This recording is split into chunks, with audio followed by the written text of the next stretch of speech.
Class में। सो फटाफट से सारे के सारे स्टूडेंट्स आ जाइए, 1 मिनट के अंदर अंदर अपनी पॉजिटिव अफर्मेशन लिखिए और फिर शुरू करते हैं।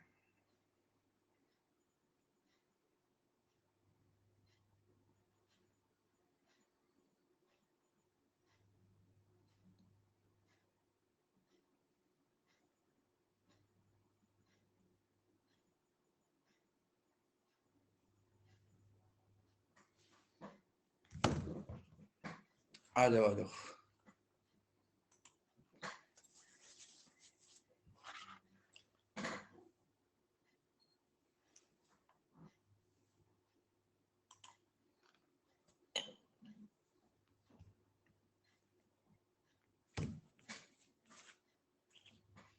मैंने सुना कोरोना फिर आ गया, आपने भी सुना क्या?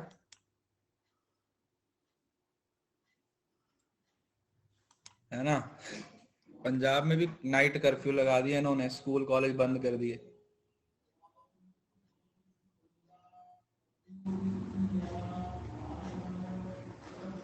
चलो शुक्र है कम से कम आप लोगों के एग्जाम हो गए, है ना। कल खत्म हो जाएंगे एग्जाम, बस किसी तरीके से एग्जाम खत्म हो गया। अदरवाइज ये 1 आधा महीने पहले आ जाता तो आपको 1.5 साल के लिए लटका देना था इन्होंने। तो इतना ही हम शुक्र करते हैं, चलो कोविड से तो हम देख लेंगे, निपट लेंगे, बट एग्जाम टाइम पे होने चाहिए।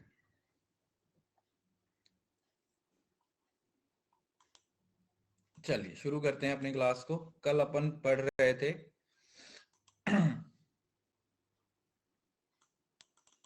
मेमोरी समझ आ गया कल जितना भी पढ़ाया था आप लोगों को?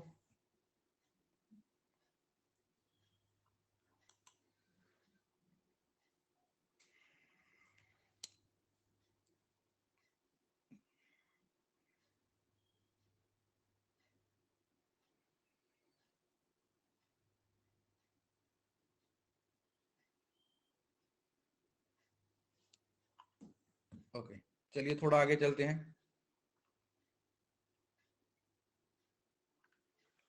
कम्युनिकेशन तो हो गया बेटे, कम्युनिकेशन कल करवा दिया था। हम यहां पर थे ना,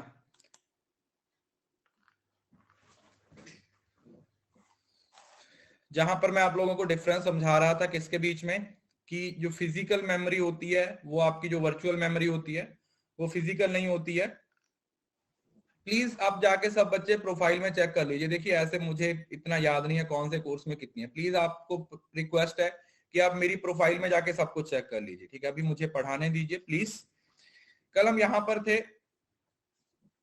फिजिकल मेमोरी की बात हो रही है, जिसको जो आपकी मेन मेमोरी की कैपेसिटी को क्या कर देता है, एक्सटेंड कर देता है। आपकी जो मेन मेमोरी की कैपेसिटी होती है उसको क्या कर दिया जाता है, एक्सटेंड कर दिया जाता है बियॉन्ड इट्स लिमिट्स। इसकी लिमिट से क्या कर दिया जाता है, बाहर निकाल दिया जाता है। Caches memory is a high speed memory which is used to reduce the access time for data.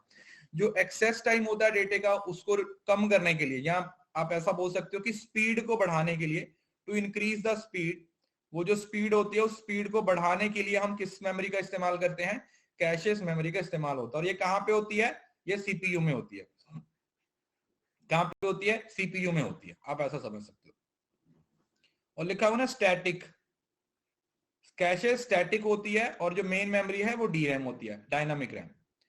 अब एक होता है कुकीज और एचटीटीपी कुकीज। क्या होता है, देखिए कुकीज क्या होता है बेसिकली, जब आप किसी भी वेबसाइट पे कुछ भी सर्फ करते हो, किसी भी वेबसाइट पे कुछ भी देखते हो, ठीक है, वट एवर यू सी, वहां पे आपकी जो डेटा होता है ना वो स्टोर कर लिया जाता है, ताकि आप नेक्स्ट टाइम से जब उस वेबसाइट पे जाओ तो आपके सामने वही है सारी इंफॉर्मेशन को क्या किया जाए, एक्सेस किया जाए। जैसे आप एक बार यूट्यूब पे कुछ भी सर्च करो, जैसे सपोज करो आप कोई पर्टिकुलर सिंगर के सॉन्ग सर्च कर रहे हो, ठीक है, सपोज करो आपने लिख दिया आतिफ असलम, आतिफ असलम आप लोगों ने लिख दिया, 1-2 बार लिख दिया, उसके बाद ना वो अल्टीमेटली ऑटोमेटिकली आपके सामने आतिफ असलम के सॉन्ग्स है वो आने शुरू हो जाएंगे, ठीक है। मतलब एक तरीके से आप ये समझ लीजिए कि आपकी जो प्रेफरेंस होती है ना, आप लोगों की जो प्रेफरेंस होती है उसके बारे में पता चल जाता है किसको, कंप्यूटर को। कंप्यूटर को बेटा आप लोगों की प्रेफरेंस के बारे में पता चल जाता है कि ये बंदा किस तरीके का इंटरेस्ट रखता है, इस बंदे को कैसी कैसी चीजें हैं वो इसके सामने लेके आनी। इस वजह से वो वही सारी चीजें आप लोगों के सामने लेके आता है जो आप लोग बार बार देखना चाहते हो। अब यहां पर एक डिफरेंस है, वर्चुअल मेमोरी और कैशेस मेमोरी है, ठीक है, कैशेस है ये CHE, कैशेस मेमोरी। तो इसके बीच में बेसिक डिफरेंस क्या है वो समझ लो। Virtual memory extend the capacity of main memory, जो मेन मेमोरी है उसकी कैपेसिटी को कौन एक्सटेंड करता है, वर्चुअल मेमोरी। बेटा रिफ्रेश कर लो यार, स्टक नहीं हुआ है। जो मेन मेमोरी होती है उसको एक्सटेंड करती है कैशेस मेमोरी, और जो वर्चुअल मेमोरी, और जो कैशेस मेमोरी होती है वो आपके जो स्पीड होती है कंप्यूटर की उसको बढ़ाने की कोशिश करती है, मतलब उसको फास्ट करने की कोशिश करती है, ठीक है, फास्ट करने की कोशिश करती है। और जो वर्चुअल मेमोरी है ना, ये कोई कोई अलग से मेमोरी नहीं है, ये एक मेथड है, ठीक है, इट इज अ टेक्निक। और जो कैशेस मेमोरी है ये एक तरीके की आपकी स्टोरेज यूनिट है या मेमोरी की, ये एक्चुअली में एक मेमोरी है। Virtual memory execution of program that is larger than the main memory. इसमें क्या लिखा हुआ है कि जो मेन मेमोरी होता है ना उससे बड़ी होती है, मतलब उसको बढ़ाने का ये काम करती है। और कैशेस मेमोरी होती है जो ओरिजिनल डेटा जो रिसेंट होता है वो सबसे पहले कैशेस मेमोरी में चला जाता है। Virtual memory is managed by the operating system, इसको ऑपरेटिंग सिस्टम के द्वारा मैनेज किया जाता है। इसको किसके द्वारा मैनेज किया जाता है, हार्डवेयर। क्यों? क्योंकि सीपीयू को किसके द्वारा मैनेज किया जाता है, हार्डवेयर के द्वारा। तो अगर सीपीयू को हार्डवेयर के द्वारा मैनेज किया जाएगा तो ऑब्वियसली बात है सीपीयू के अंदर के सारे एलिमेंट्स को भी हार्डवेयर के द्वारा ही किया जाएगा। और कैशेस मेमोरी सीपीयू पे लगी हुई होती है, तो सीपीयू को हार्डवेयर के द्वारा मैनेज किया जा रहा है, इस वजह से कैशेस मेमोरी को भी हार्डवेयर के द्वारा। और ये कोई मेमोरी नहीं है जो हार्डवेयर इसको क्या करेगा, मैनेज करेगा, इस वजह से इसको किसके द्वारा ऑपरेट किया जाता है, ऑपरेटिंग सिस्टम, ऑपरेटिंग सिस्टम के द्वारा। Virtual memory is far larger than caches memory, caches memory होती है बहुत छोटे साइज की होती है, ठीक है, बिल्कुल छोटी सी होती है, एक टाइम पे एक दो इंस्ट्रक्शंस को क्या करती है, वो स्टोर करती है। उसके बाद वॉलेटाइल और नॉन वॉलेटाइल, ये तो कुछ खास नहीं है, ठीक है, ये आप लोगों को पढ़ने की जरूरत नहीं है, ठीक है। प्राइमरी मेमोरी में आप लोगों को इतना ही है, वर्चुअली बड़ी बोला ना, फिर लिखा तो हुआ वर्चुअल, ये वर्चुअली तो लिखा हुआ है बेटा, वर्चुअल मेमोरी तो बड़ी मेमोरी होती है, कैशेस मेमोरी तो छोटी ही होती है, कैशेस इतनी बड़ी नहीं होती है, कैशेस मेमोरी है वो काफी छोटी मेमोरी होती है। चलो अब पढ़ेंगे हम सेकेंडरी मेमोरी, ठीक है, सेकेंडरी स्टोरेज जिसको आप बोल सकते हो, ठीक है। अब वो सारी चीजें आएंगी जो कि आप एक्सटर्नली इंप्लीमेंट करते हो। ऑपरेटिंग सिस्टम जो आपके कंप्यूटर को चलाता है बेटा, आगे पढ़ेंगे ऑपरेटिंग सिस्टम के बारे में भी पढ़ेंगे, वो सॉफ्टवेयर क्या होता है, किस तरीके से वो आपके कंप्यूटर को चलाता है, ठीक है, वो आगे आएगा। फिलहाल के लिए आप समझ लो कि ऑपरेटिंग सिस्टम है जो आपके कंप्यूटर्स के को ऑपरेट करने में हेल्प करता है, ठीक है, जिसके बेसिस पे आप लोगों का कंप्यूटर है वो काम करता है। अब जो सेकेंडरी डिवाइसेस हैं, जो एक्सटर्नल डिवाइसेस हैं, अब इसके अंदर सेकेंडरी मेमोरी, देखो मैंने आपको अभी बताया कि जो मेमोरी है वो वर्ड हम बेसिकली प्राइमरी के लिए यूज करते हैं। किसके लिए यूज करते हैं, प्राइमरी के लिए यूज करते हैं। और जो स्टोरेज है वो आप सेकेंडरी के लिए यूज करते हो, यस और नो, वो आप सेकेंडरी के लिए यूज कर सकते हो,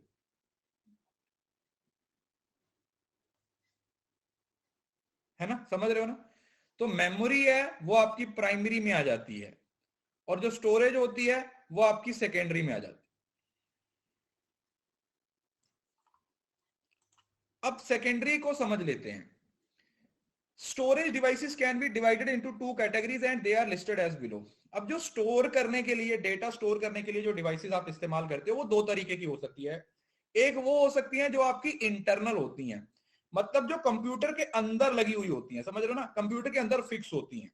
एक होती है एक्सटर्नल, एक्सटर्नल मतलब जिसको आप बाहर से कनेक्ट कर सकते हो, कभी भी उसको निकाल सकते हो। जैसे they reside within a computer. Hard disk is an example of magnetic disk in which computer data can be stored. They usually hold more data and conventionally faster.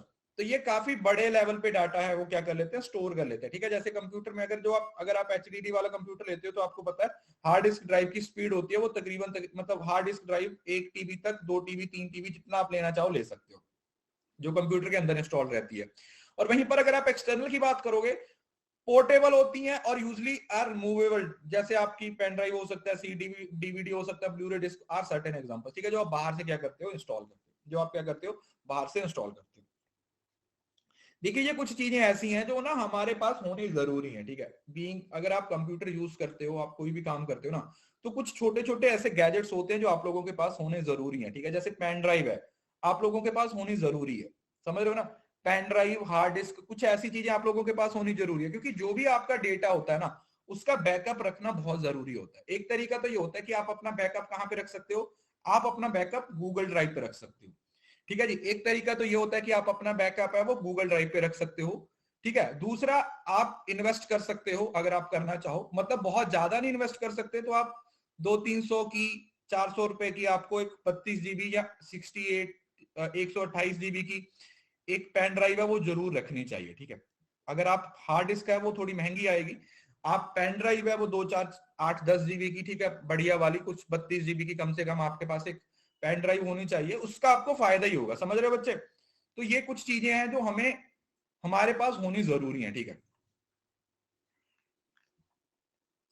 HDD बेटा दोनों में आती है, इंटरनल भी आती है, एक्सटर्नल भी आती है, ठीक है। एक्सटर्नल दिखाऊं तो आपको मेरे पास यहाँ पे पड़ी होगी शायद, अच्छा यहाँ पे दिखाता हूँ, ठीक है।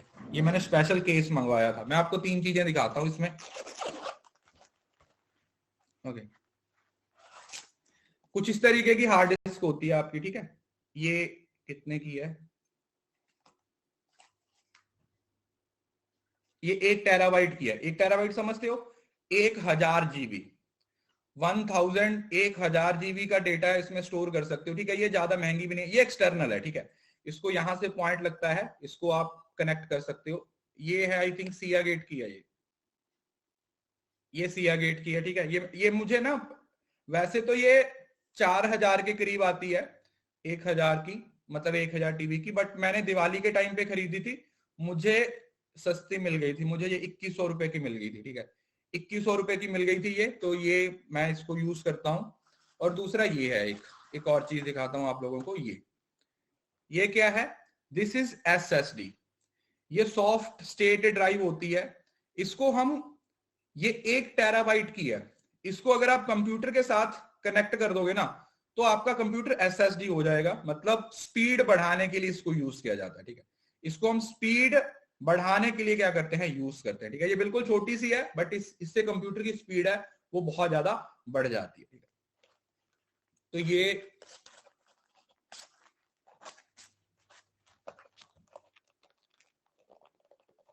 लैपटॉप में यूज करते हैं।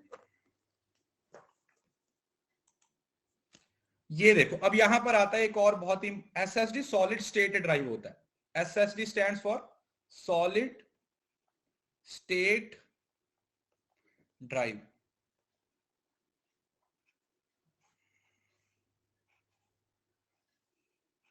क्या बोलते हैं, सॉलिड स्टेट ड्राइव।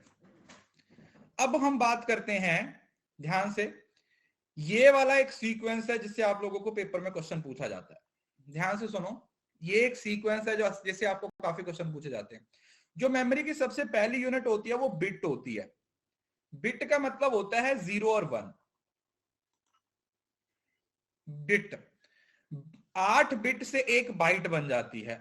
यहां पर 4 बिट का एक निब्बल भी होता है, ये भी कई बार पूछ लेते हैं, ठीक है।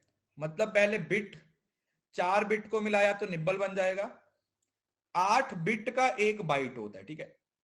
8 बिट का एक बाइट होता है, ये आगे एक चार्ट भी आएगा, वहां पे और अच्छे से समझ आएगा, फिलहाल के लिए आप इसको समझ लो। 8 बिट का एक बाइट बनता है। उसके बाद आता है करेक्टर। अब ऐसे कैसे याद रखोगे, देखो बीबीसी तो याद रहेगा, बीबीसी न्यूज वाले आते हैं ना, बीबीसी की एक एंकर है, उसको फील्ड में भेज दिया, मतलब उसको फील्ड स्टडी करने के लिए भेज दिया।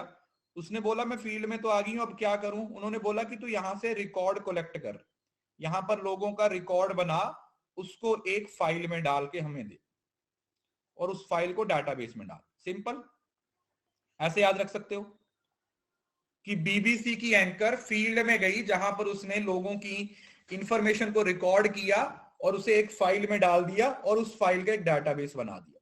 सिंपल, ये एक छोटा सा निमोनिक है जो आप लोगों ने याद रखना है। तो करेक्टर क्या हो जाएंगे, जैसे एबीसी आ जाएगा, करेक्टर के बाद फील्ड आ जाएगा, फील्ड का मतलब नेम, रिकॉर्ड मतलब स्टूडेंट्स का रिकॉर्ड, फाइल मतलब स्टूडेंट्स की फाइल, और डेटाबेस मतलब पूरे का पूरा जो अकाउंटिंग डेटा है। ये सीक्वेंस है और ये सीक्वेंस ही पूछा जाता है आप लोगों को। कैसे रखेंगे यार, देखो वैसे तो मैंने आप लोगों को बताया, देखो पहले बिट आएगा, फिर निब्बल आएगा, फिर बाइट आएगा, फिर करेक्टर आएगा, फिर फील्ड आएगा, फिर रिकॉर्ड आएगा, फिर फाइल आएगा, फिर डेटाबेस आएगा। निब्बल यहां पे मेंशन नहीं किया गया, बिट और बाइट के बीच में निब्बल होता है, यहां पर निब्बल होता है, मतलब 4 byte equal to 1 nibble, 8 byte equal to 1 bit, sorry 4 bit equal to 4 nibble, ऐसे लिख देता हूं मैं, 4 bit equal to 1 nibble and 8 bit equal to 1 byte. ठीक है जी, समझ आ गया? So this is something that you need to remember. ये वो चीज है जो आप लोगों ने क्या करनी है बेटा, याद रखनी है। ठीक है, इसको आपने क्या करना है, याद करना है। अब आता है सेकेंडरी मेमोरी। देखो सबसे बड़ा फीचर जो सेकेंडरी मेमोरी का वो तो है कि ये नॉन वॉलेटाइल होती है। अब बोलोगे सर नॉन वॉलेटाइल क्या? सिंपल, कि अगर आपके कंप्यूटर में लाइट चली भी जाती है, बंद भी हो जाता है, तो इससे कोई फर्क नहीं पड़ेगा। ठीक है, इस पे कोई फर्क नहीं पड़ेगा, ये परमानेंट इन नेचर होती है। ठीक है, जो आपके मेमोरी कार्ड में डेटा है, जो आपकी हार्ड डिस्क ड्राइव में डेटा है, सॉफ्ट एसएसडी में डेटा है, वो कभी चेंज नहीं होगा, सॉरी डिलीट नहीं होगा। It is large capacity to in tunes to terabytes, जो बहुत बड़े मतलब क्वांटिटी में डाटा, क्योंकि ये एक्चुअली स्टोरेज डिवाइसेस है ना, ये स्टोरेज डिवाइसेस है, तो ये बहुत बड़ा डेटा स्टोर करने के लिए, जीबीज टीबीज का जो डेटा होता है उसके लिए होती है। और अगर आप इसे खरीदने जाओगे तो ये चीपर होती है। ठीक है, अब रैम एक्सटेंड करवाना चाहते हो तो आप लोगों को पता, वो एक्सटेंड करने के लिए 5-6 हजार रुपए लग जाते हैं, और यहाँ पर ये चीपर होती है। चीपर मतलब ये तो आप लोगों को 2,000 रुपए की, 3,000 की, 2100 इतने की, या अगर पेन ड्राइव देखते हो तो वो तो उससे भी सस्ती आ जाती है। अब हमारे पास दो तरीके की डिवाइसेस होती हैं, एक वो वाली डिवाइसेस हैं जो फिक्स्ड डिवाइसेस होती हैं, एक वो होती है जो रिमूवेबल होती है। रिमूवेबल जिसको आप रिमूव कर सकते हो, फिक्स, जैसे कंप्यूटर के अंदर एक अगर इंटरनल हार्ड डिस्क ड्राइव है तो ये इसके अंदर आ जाएगी, और सीडी ड्राइव और डीडीवी ड्राइव ये कंप्यूटर के अंदर होता है, और आजकल तो ये आता ही नहीं है। ठीक है, आजकल के टाइम पे देखो तो आप सीडी ड्राइव और डीवीडी ड्राइव तो तकरीबन तकरीबन खत्म ही हो चुके हैं। अब आप आजकल जो लेटेस्ट लैपटॉप आते हैं उनके अंदर ये सीडी ड्राइव डीवीडी ड्राइव है वो नहीं आते, क्योंकि आजकल लोग सीडी डीवीडी का इस्तेमाल ही नहीं करते। ठीक है, हमें जरूरत ही नहीं पड़ती है। और रिमूवेबल में आप लोगों के पास क्या आता है, पेन ड्राइव आती है और ब्लूरे डिस्क आती है, ब्लूरे डिस्क आती है। ठीक है, अब एक एक करके समझते हैं। सबसे पहले आता है मैग्नेटिक डिस्क, जो सबसे पुरानी आती है, सबसे पुरानी या सबसे पहले आप लोगों ने समझना मैग्नेटिक डिस्क। मैग्नेटिक डिस्क होता है वो मेटल या फिर प्लास्टिक के मटेरियल की बनी होती है। The disk plotter is coated on both the surface with magnetic material and both the surface can be used for storage, जिसके दोनों साइड को क्या किया जा सकता है, स्टोर किया जा सकता है। The magnetic disk furnish direct access in both small and large computer system. इसको दोनों, एक मिनट मैं ना इसकी फोटो दिखाता हूं आपको।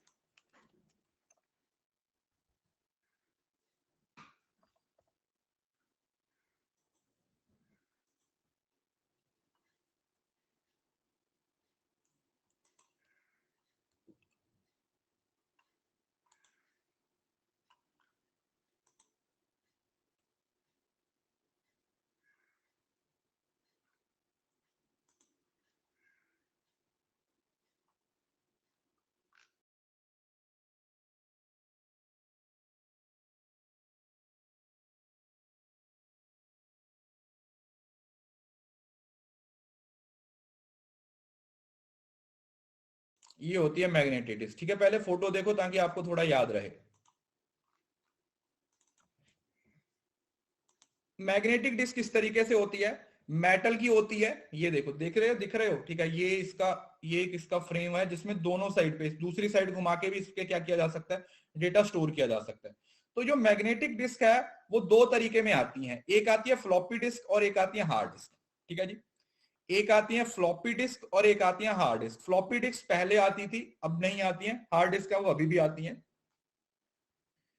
पहले अगर आप देखें हार्ड डिस्क, हार्ड डिस्क मैंने आप लोगों को एक्चुअली में दिखा दिया अभी। ठीक है, ये जो मैंने आपको लाइव दिखाई है हार्ड डिस्क है।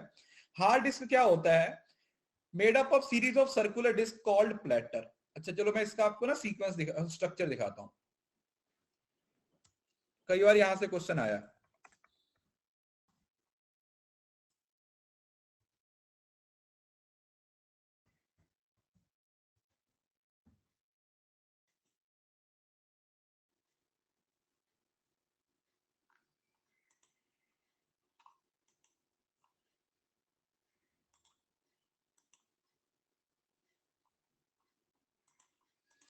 हार्ड डिस्क के अंदर का सिस्टम दिखाता हूं आपको पहले, ठीक है, फिर उसके जो एलिमेंट्स है उसको याद करेंगे बाद में। पहले हार्ड डिस्क समझ लीजिए। ये आपकी हार्ड डिस्क है, ठीक है, ये मतलब इस तरीके से है, इसको ना तीन मतलब अलग अलग एलिमेंट्स दिखाया हुआ है कि किस तरीके से ये काम करती है, ठीक है, हार्ड डिस्क है, ठीक है। तो हमें इसमें से तीन चीजें हैं जो याद करनी है, जिसमें ये है वो रोटेट करती रहती है, ठीक है, ये आर्म है, ठीक है, इसमें ये घूमती रहेगी, ठीक है, इस तरीके से ऐसे क्या करती रहेगी, ये घूमती रहेगी, समझ रहे हो ना। ये आर्म असेंबली है, मतलब ये फिक्स्ड रहता है, और ये क्या करती है इस तरीके से इसके इर्द गिर्द है वो क्या होती रहती है, रोटेट होती रहती है। अब इसके अंदर ना तीन अलग अलग एलिमेंट्स होते हैं, वो देखो कौन कौन से होते हैं।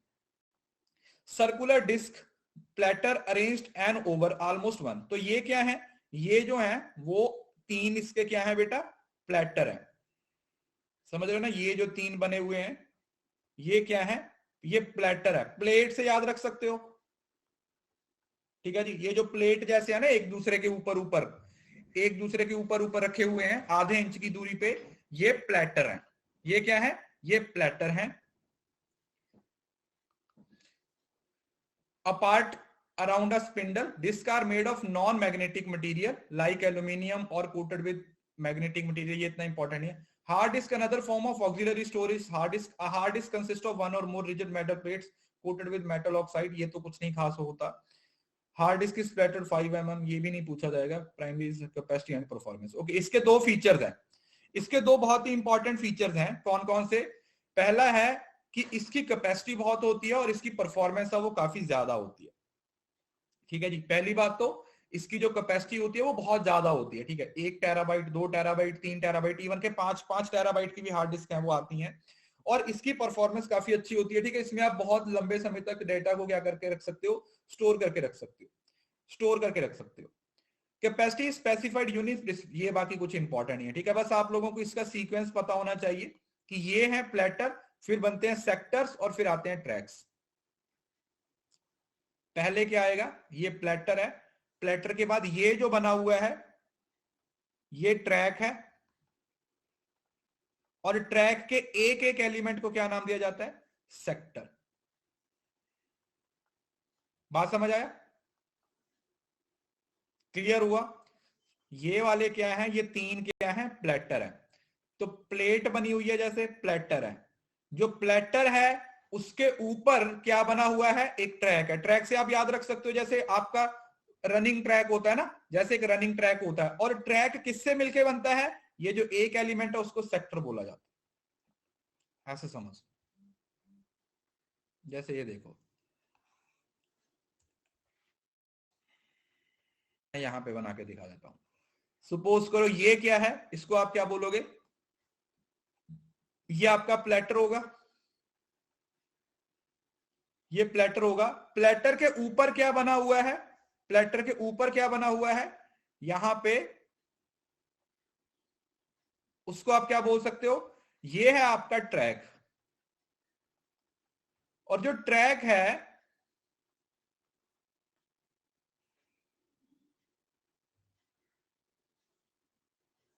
उसके अंदर ये जो बने हुए हैं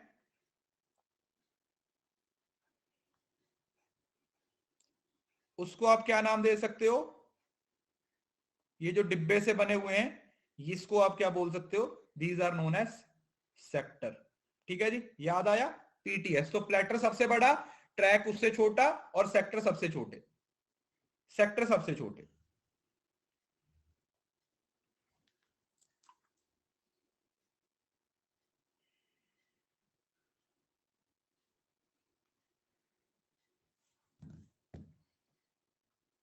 चलिए उसके बाद आता है फ्लॉपी डिस्क। फ्लॉपी डिस्क भी दिखा देता हूं।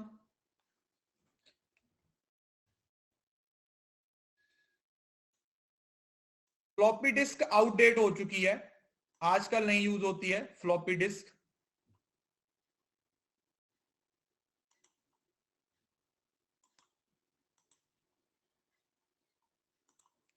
ये ना आपके वॉलेट जैसी होती थी, वॉलेट जैसी होती थी, समझ रहे हो ना, जैसे वॉलेट होता है ना वैसी होती है।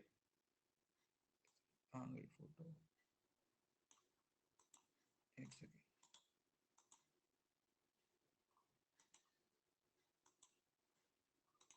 ये वाली, हाँ इसको देखो, ये होती थी फ्लॉपी डिस्क। और ये देख, समझ रहे हो ना, ये फ्लॉपी डिस्क इस तरीके की होती थी, मतलब ये चौरस थी, ठीक है, समझ रहे हो ना। आप लोगों ने शायद देखा होगा कभी ना कभी, फ्लॉपी डिस्क होती है। तो ये जो फ्लॉपी डिस्क होती है ना, ये एक डायामीटर होता है कितने का, 3 इंच का होता है, जो प्लास्टिक कोटेड मैग्नेटिक मटेरियल से बना हुआ होता है। ये वीसीआर वाली नहीं है बेटा, वो अलग होती थी। ये स्केयर होती है, प्लास्टिक जैकेट, ठीक है, मतलब ये इस तरीके से आती थी। और इसमें सिर्फ और सिर्फ 1.44 MB डेटा स्टोर कर सकती थी, समझ रहे हो ना। फोटो भी आजकल बड़ी होती है, आजकल फोटो भी है वो इससे बड़ी आती है, 10-10 MB की फोटोज होती हैं। तो 1.44 MB का इसमें जो डेटा है वो स्टोर होता था। Data recorded on the floppies read and store in a computer's memory by device called floppy disk drive. जैसे सीडी ड्राइव होता है ना, उसी तरीके से फ्लॉपी को फिक्स करने के लिए एक फ्लॉपी डिस्क ड्राइव होता था। और लिमिटेड टाइम के लिए होती थी, इसको टाइम टू टाइम क्या किया जा सकता, रीसाइकिल किया जा सकता, 3-4 साल तक चलती थी, बट अब ये आउटडेटेड हो चुकी है, आप कोई इसको नहीं यूज करता आज के टाइम पे, कोई भी फ्लॉपी डिस्क को इस्तेमाल नहीं करता। No one is using floppy disk, क्योंकि ये फ्लॉप हो चुकी है, ऐसे याद रखो। फ्लॉपी डिस्क का मतलब एक तरीके से ये फ्लॉप हो चुकी है, तो आजकल इसको कोई भी इस्तेमाल नहीं करता। Nobody is using this, कोई भी पर्सन फ्लॉपी डिस्क को इस्तेमाल नहीं कर सकता, कर रहा, राइट। तो ये आपकी फ्लॉपी डिस्क होती है। उसके बाद आता है मैग्नेटिक टेप। ये समझ रहे हो ना, मैग्नेटिक टेप कौन सी होती है, मैं आपको बताता हूं। अच्छा चलो पहले फोटो दिखाता हूं फिर समझाता हूं।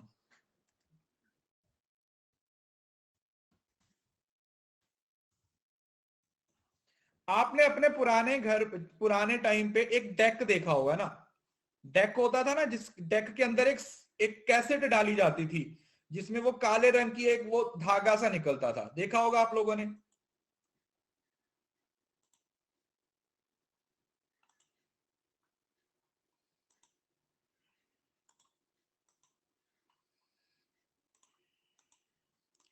चलो मैं आपकी थोड़ी पुरानी यादें ताजा कर देता हूं।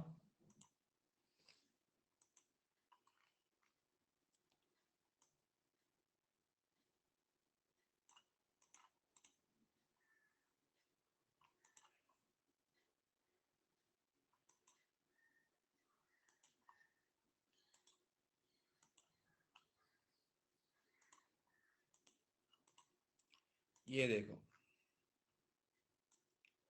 अरे फोटो सेव कहाँ हो रही है यार, हद है मतलब।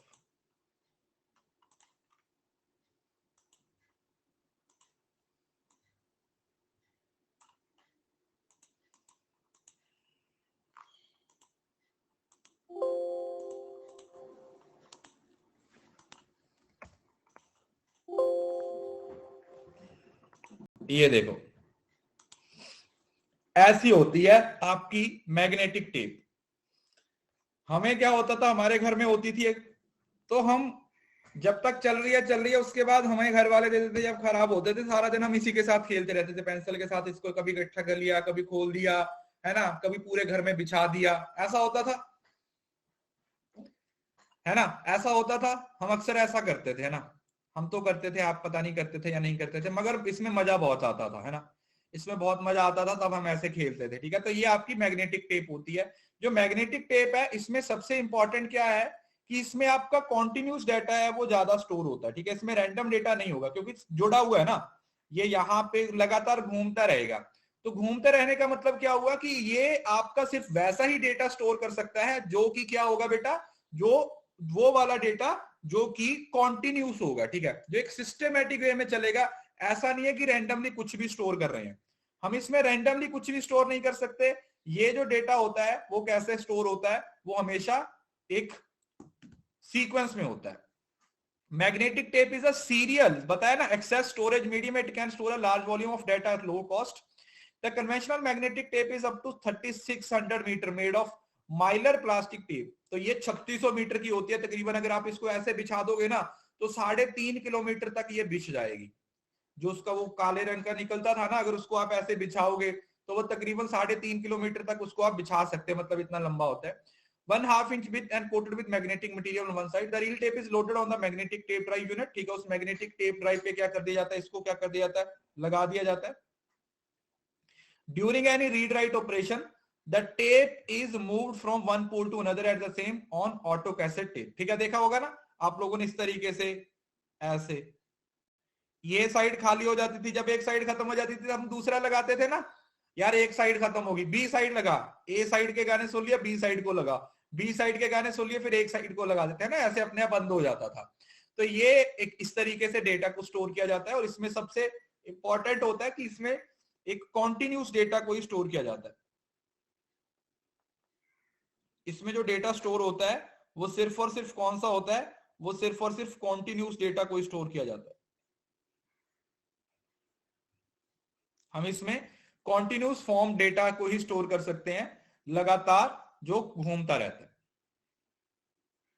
जो लगातार घूमता रहता है। यस,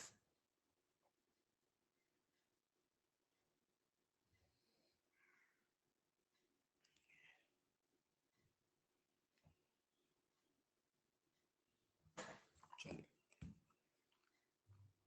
रीड एंड राइट का मतलब जिसको आप चेंज कर सकते हो। इसमें ऐसा होता था ना, इसको रिमूव करके इसमें कुछ और स्टोर कर लेते थे। वो खाली डिस्क आती थी ना, एक खाली खाली कैसेट आती थी 10 रुपए की, उसमें आप गाने भरवाते थे अपनी मर्जी के। हमारे घर में भी पड़ी होंगी पुरानी वाली काफी सारी। डेक भी पड़ा है बट पता नहीं कहाँ पे है अब।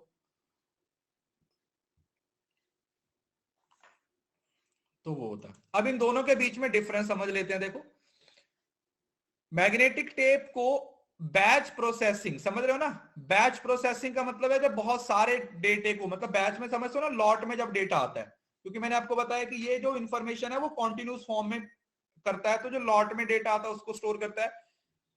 A backup media since all data needs to be stored using in long term archiving of data। Archive का मतलब होता है जिसको आप स्टोर करके रख सकते हो ना, आर्चीव जो होते हैं। तो ये क्या बोलता है कि इसको आप लंबे समय तक इस्तेमाल कर सकते हो। It can be used for a long term, long time के लिए इसको यूज किया जा सकता है। लेस एक्सपेंसिव होती है, ह्यूज डेटा कैपेसिटी होती है और डेटा ट्रांसफर रेट काफी हाई होता है।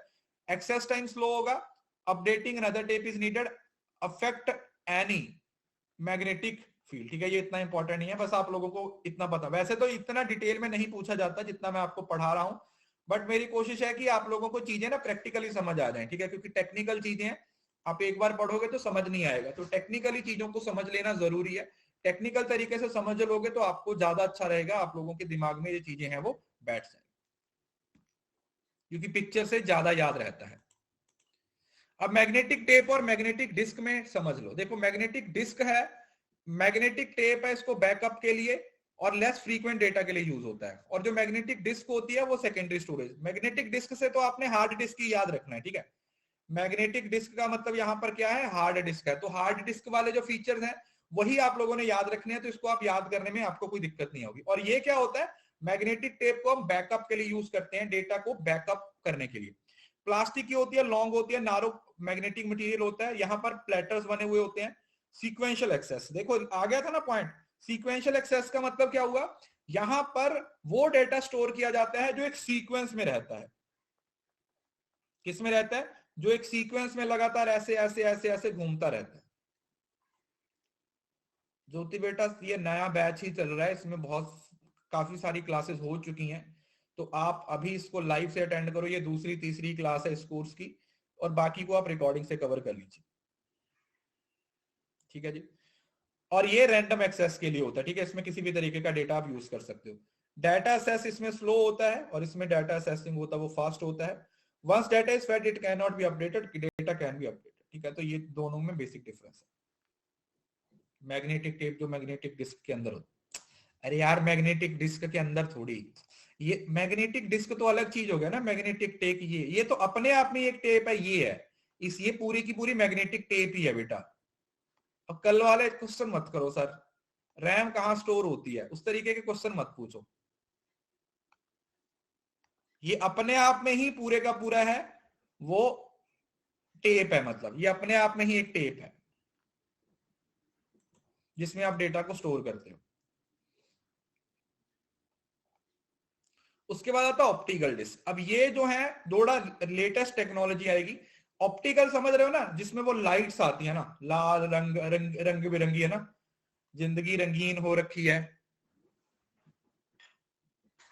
ना, तो वो वाली, तो वो जो गोल सर्कल टाइप आती है ना, वो आपकी ऑप्टिकल डिस्क होती है। ठीक है, ऑप्टिक्स किसको यूज करते हैं ना,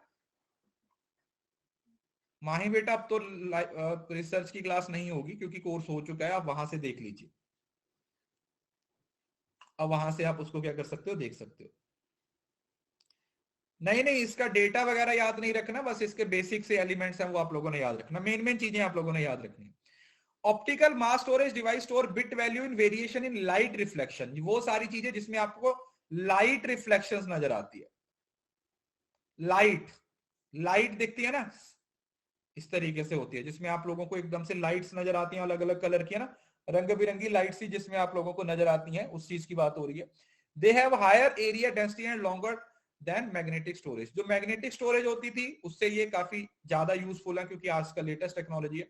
दे आर आल्सो स्टैंडर्डाइज, और ये स्टैंडर्डाइज होते हैं और चीप होते हैं। ठीक है, 10 रुपए की खाली सीडी आप लोगों को मिल जाती है जिसमें आप 700 MB तक डेटा स्टोर कर लेते हो।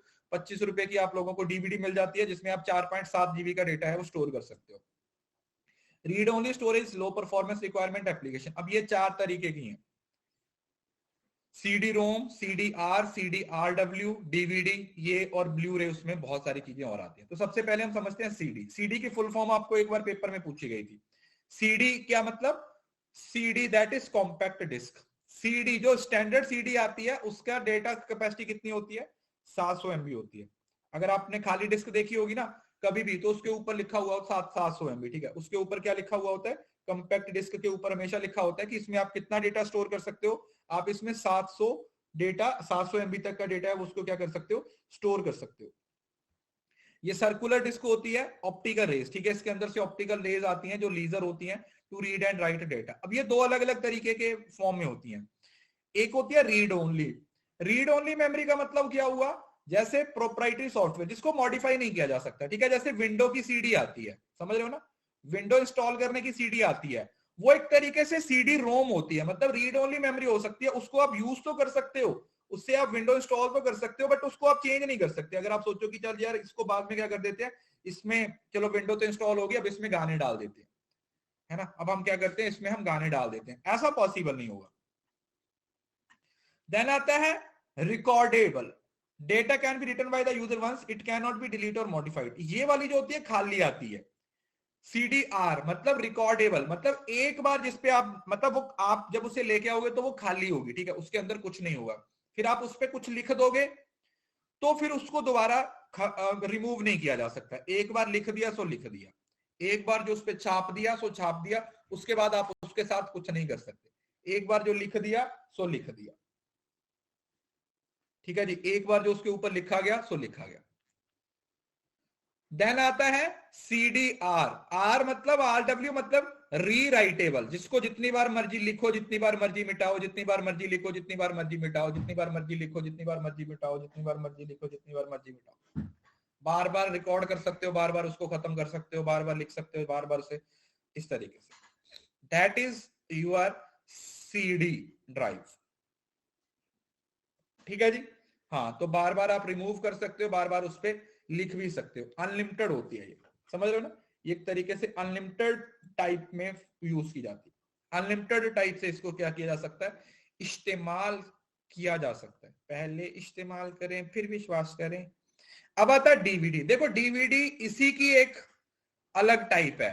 डीवीडी है, इसका जो स्टैंडर्ड होता है वो 4.7 GB होता है, जो नॉर्मल होती है।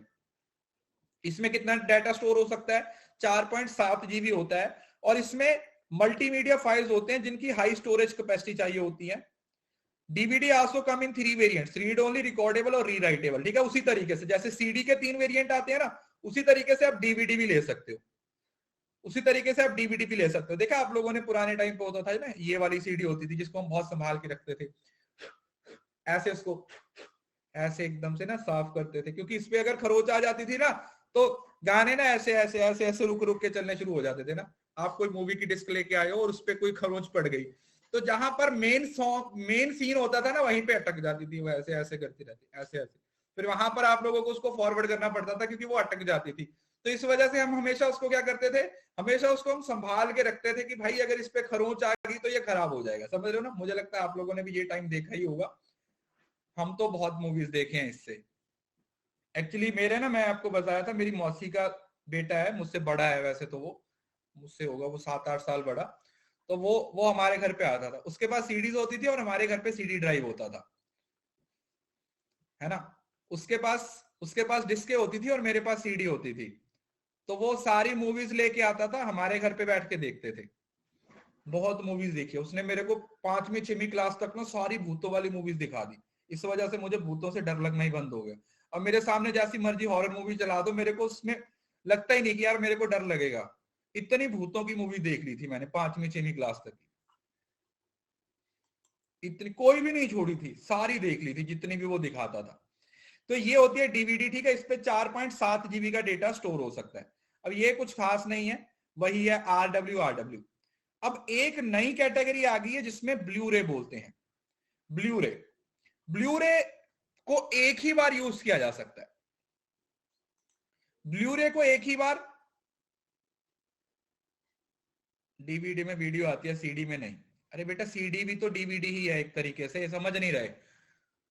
कंपैक्ट डिस्क, वहां पे भी आप मूवी चला के देख सकते हो, ऐसा नहीं है कि वो कोई ऑडियो होती है, वो भी वीडियो ही होती है, बस वो है कि उसमें कैपेसिटी कम होती है, इसमें कैपेसिटी ज्यादा होती है। लॉर्ड ऑफ रिंग देखिए यार, मैं बहुत मूवीज वेब सीरीज देखने में ना मेरी बहुत सिलेक्टिव अप्रोच है अब तो, खास करके क्योंकि लिमिटेड टाइम होता है। तो मैं किसी भी वेब सीरीज को देखना होता है ना, तो पहले मैं उसके 4-5 यूट्यूबर्स के रिव्यू देखता हूं, फिर उसके बाद उसके वहां पे मतलब गूगल पे जाके उसके रिव्यू पढ़ता हूँ कि एक्चुअली में ये देखने लायक मूवी है, क्योंकि मुझे लगता है कि किसी ऐसी मूवी पे टाइम वेस्ट ना कर दूं जो मुझे मतलब मेरा टाइम खराब हो जाए एक तरीके से। तो ये वही 3 टाइप्स आ गई, ठीक है, RW प्लस RW और रैम, ठीक है, ये पढ़ लीजिएगा, सेम टू सेम वही है। ब्लू रे आज की एक नई टेक्नोलॉजी है जिसको आप एक बार आपने लिख दिया ना तो उसको आप चेंज नहीं कर सकते। अब इसमें सबसे बड़ा फर्क क्या है, ये लेटेस्ट टेक्नोलॉजी है बेटा, लेटेस्ट टेक्नोलॉजी है। और सबसे इंपॉर्टेंट क्या है कि इसमें आप अगर वन साइडेड है तो 25 GB डेटा स्टोर कर सकते हो, अगर 2 साइडेड है तो इस पे 50 GB डेटा स्टोर कर सकते हो। बात समझ आया। इसकी जो कैपेसिटी होती है वो बहुत हाई होती है, इसकी जो कैपेसिटी होती है वो बहुत हाई होती है। तो इसमें आप 25 GB अगर वन साइडेड है, 25 GB वन साइड लिखा हुआ है, अगर अगर एक साइड डेटा स्टोर करना है तो 25 GB होगा, और अगर 2 साइड की बात हो रही है तो 50 GB का डेटा इस पे क्या किया जा सकता है, स्टोर किया जा सकता है। We can store 50 GB of data, 50 GB का डेटा इसमें क्या किया जा सकता है, स्टोर किया जा सकता है। समझ आया। चलो भी 1 मिनट का ब्रेक ले लो, ठीक है, काफी पढ़ लिया हमने, CD DVD hard disk floppy disk सारी चीजों को कवर कर लिया। अभी थोड़ा सा दिमाग को सांस आने दें, उसके बाद शुरू करेंगे। मैं इस पे देखता हूं बड़ी स्क्रीन पे, पता रहे, हम मूवी को थिएटर की फॉर्म में देखते हैं, एकदम लाइटें बंद करके बड़े स्पीकर लगा के इस पे बड़ी स्क्रीन पे, तभी तो मजा आता है ना मूवी देखने का। और क्या मैं इतने छोटे से लैपटॉप पे देखूंगा या छोटे से फोन पे देखूंगा या लैपटॉप पे देखूंगा, नहीं। वन साइडेड मतलब कितनी साइड पे डेटा, मतलब वो जो ऐसे होती है ना, तो वो 2 वेरिएंट में आती है, एक सिंगल साइड आती है, एक डबल साइड आती है। अगर सिंगल साइड है तो उसमें 25 GB होगा, और अगर डबल साइडेड है तो 50 GB होगा। मैंने ब्रेकिंग बैड एक्चुअली में शुरू नहीं की क्योंकि वो इतनी लंबी है ना, मुझे लगता है मेरा 1 महीना उसी में निकल जाएगा। मैं ना बहुत बड़ी सीरीज शुरू नहीं करता हूँ क्योंकि मुझे लगता है फिर मैं और कुछ देख नहीं पाऊंगा, तो मैं ऐसी सीरीज देखता हूँ जो थोड़ी छोटी हो। हाँ मैंने सुना ब्रेकिंग बैड तो मास्टरपीस है, बट उसे मैं तभी देखूंगा जब मैं 1-2 महीने की छुट्टी में हूँ, तभी तो देखने का फायदा है ना। सीडी और डीवीडी में बेसिक डिफरेंस यही है कि डीवीडी है वो सीडी का ही एक सुधरा हुआ रूप है, मतलब समझ रहे हो ना। है तो वो दोनों ही डिस्क हैं, बट डीवीडी के फीचर ज्यादा हैं, डीवीडी में कैपेसिटी ज्यादा होती है, क्वालिटी ज्यादा होती है, रेजोल्यूशन ज्यादा होता है, वो बात।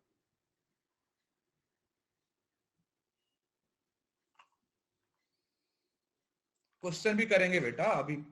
अब आप लोगों को पता चल गया कम्युनिकेशन पे कैसे क्वेश्चन आते हैं ना, आप लोगों को पता चल गया रिसर्च पे कैसे क्वेश्चन आते हैं, पीवाईक्यू करवाए हैं ना।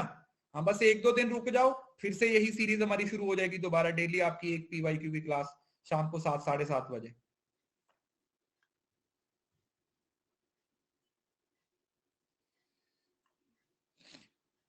नूर बच्चे मैं वो सारे पेपर सॉल्व करवाऊंगा। अब पेपर तो आए ना हमारे पास, समझ रहे हो ना। जितने भी शिफ्ट्स के आपके पेपर हुए हैं 2020 में ही हुए हैं, 20 और 21 में जितने भी पेपर हुए हैं ना, वो पेपर आएंगे, फिर उनकी आंसर की आएगी, ठीक है। फिर वो सारे पेपर हम आप लोगों को प्रोवाइड करेंगे, हम क्लास में ही उसको सॉल्व करेंगे। नहीं, 20 वाले तो करवा रहा हूं, अभी 2021 वाले हैं।